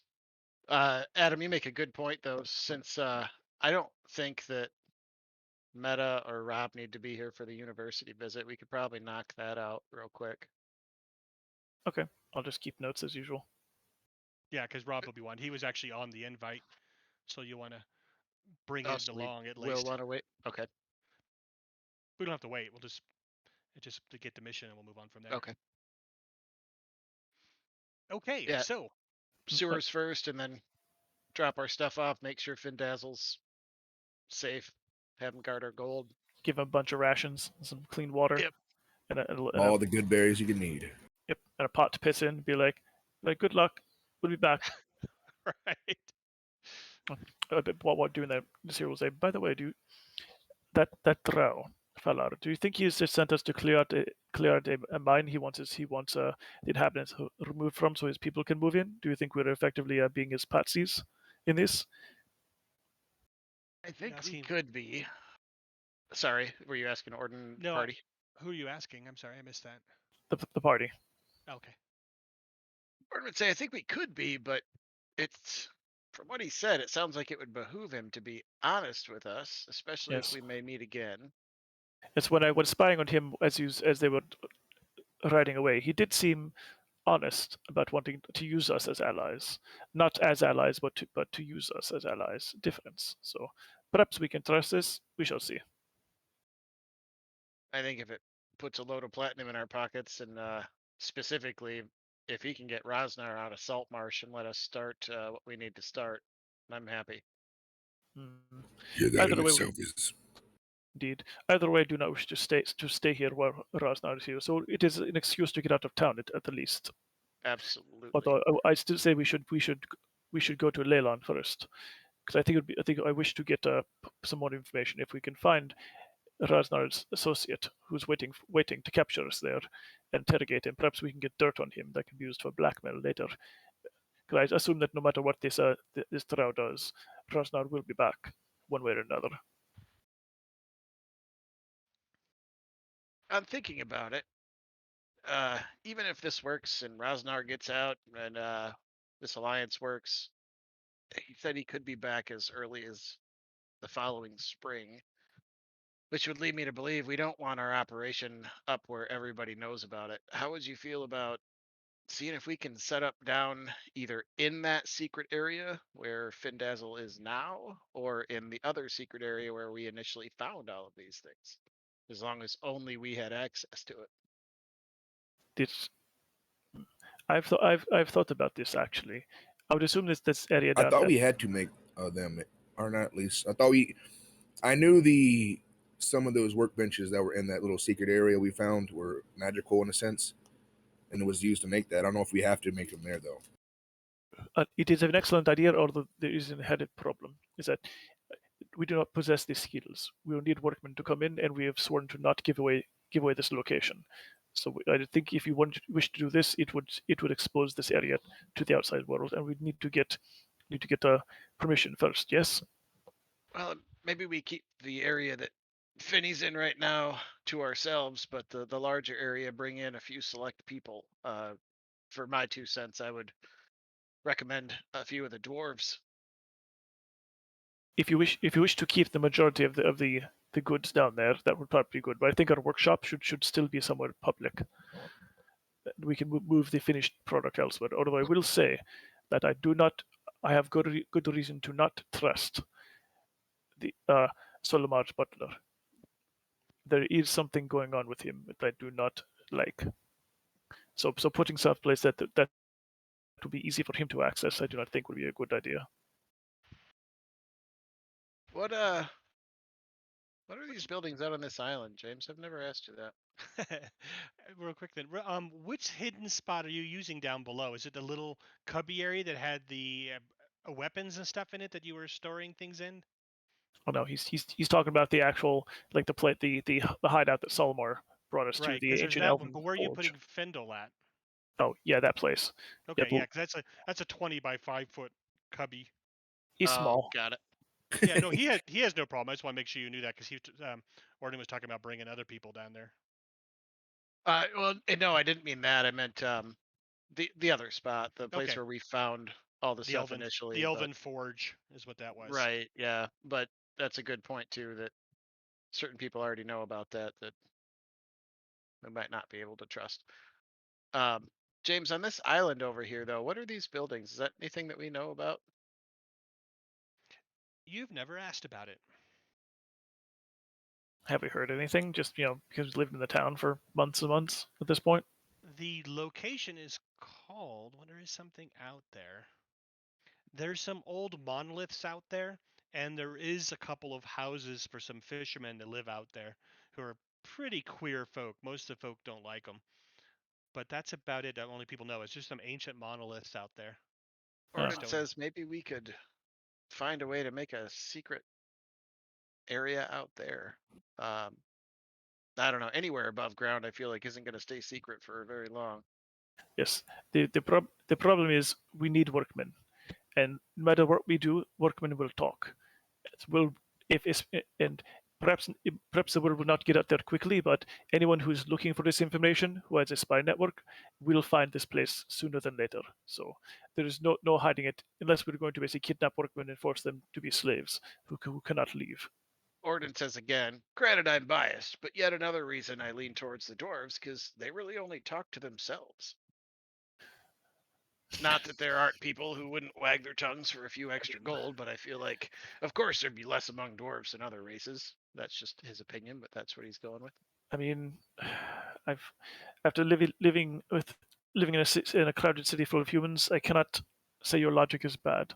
I would not be opposed to this, as long as you're sure that Manisterid is someone that we can generally trust, and more importantly, that all of our people can be trusted too.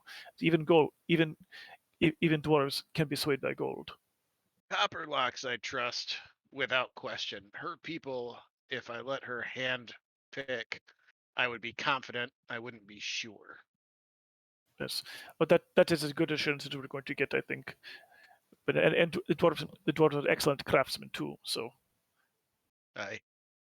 I'll be fine with this if we work with them, as long as we are sure that they can keep a secret. And he holds up a finger, as long as that will not basically cause any problem with all 4 of your vows, because I was not stupid enough to make one of them, so I do not need to worry. But all of you may.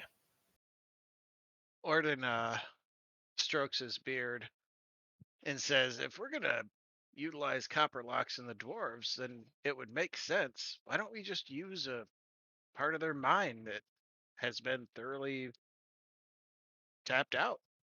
A place that no one goes, no one had have any reason to go. It's underground, but it's accessible. That sounds like that'll require perhaps a bit of negotiation in order to get them to agree. Perhaps you will bring it up between the sheets. Orden cracks up. He goes, I'll bring it up in a tactful moment. Yes. I see. Not right before you're about to, you know. He actually gets a little color in his cheeks and doesn't quite know what to say. You see in his best Orden acting voice, be like, ooh, can we use the mind? He busts out, literally laughs uproariously. That was pretty good. Yes, I do practice. So I want to wrap us on one line then as we wrap up here for the night. As you get to the academy and you work your way up through there, the academy, for those who haven't been here before, is a very large building in town that is a school, and it doesn't have much to do with. In fact, on this map, I'll just center on it. It's that building there. Well, I thought it was even further south than that. My bad.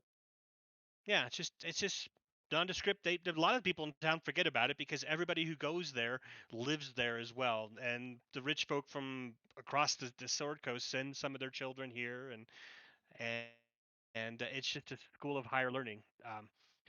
As you guys go into this place, it's lots of students and probably a couple hundred students that work and live here. There's full of humongous libraries. Orden leads you, and a couple of people have been here before, up into one of the larger libraries, which is a ceiling that soars at least 40, 50 feet high, all the way across this room into the very, very back, past some stacks, past some books that have been piled up. A few people looking oddly at you as you go by until someone whispers to them and lets them know who you are. And eventually to an old door way in the back that has a name on it that you can only make out because someone had wiped the hand across it once to clear off what was on it. I think that was Orden. And it says Solomar Genthal, Master Librarian Solomar Genthal on the It door. just occurred to me, this is the guy you were saying you didn't fully trust, right, Nasir? No, he meant the Anders body butler. Yeah. Got it. I was gonna say that because this guy, I think we can trust him. Yeah, it's the Anders Butler Scarin is the one that Nasir does not like. Totally. Yep. Agreed. So we'll say Mal's with you at this point too, and the whole group is here, and we'll start from here next time. But as you come in, then he greets you again with his dusty, dry voice from the back that sounds like he hasn't drinking water in years, and whispers out across to you, "Orden, is that you? Hey, Solomar, it is. I got a Come. message. Yes, come. Good. Shut the door. Shut the door." Oh yeah, he wouldn't have said I got a message until the door was shut for sure. Come. Do you remember when we first spoke? I said how we had needs of talents beyond just the casters of magic and weavers of the web. Sure, Now, sure. I also mentioned how we have need of skullduggery. Well, this is one of those times. I need You you. got my attention. I need you tonight, and it has to be tonight, to break into Duke Rosnar's home here in town, take something and leave something without him ever knowing. I am not the man for that job, my friend. But And that's he he looks brings over up at a Mal. bony finger and points over at Mal. That's why I requested him along. Yes, he is your man, which I'm sure at this point Mal's grinning ear to ear. There are other forces there as well, though, and you will all be needed. While his aides and so forth could be mishandled, which won't matter, we can't let him know what was taken. If it looks like a robbery of something else, then so be it. And that might not be a bad plan. I will leave the planning up to you. Let me tell you what I need. I need a book. And he brings out a book and puts it out in front that looks just like this one. In it is a map to the lost temple of Torm. Rosnar has this map, and he is going to trade it to the Drow. The Drow then will have the temple. This cannot happen. Now, we had the map, and we have a copy of it, and our team of ours is already on way there. But we cannot have them beaten to the treasure. We cannot have them maybe ambushed if something happened. We just cannot have this get into their hands before our people can get to the temple themselves. If you could swap this out, then the Drow will get the wrong book, and they won't know where to look. So, and Orden's talking to everyone at this point. Well, if it must be tonight, that means we have all had a series of unfortunate events, so to speak. So I know I am drained of power. Rosnar will never believe our group broke in there just to steal random jewelry and gold. So that means anyone we encounter, we've got to silence permanently, or we have to go in there disguised or in some other way undetectable, which I really can't help with. What Well, I can tell you, though, is that tonight is the night it has to happen. Tomorrow morning, Rosnar will be leaving with the book, going to Leland for the trade. He, well, long history, but he has control and powers in Leland. Here, he is only going to be here for tonight, and this evening he is tied up with the festivities across the street. He won't be at home. Orden wait, strokes his beard. but Interesting. okay, so he's going to trade this to a faction of the Drow at Lelon. However, what if we got to Lelon and sabotaged that?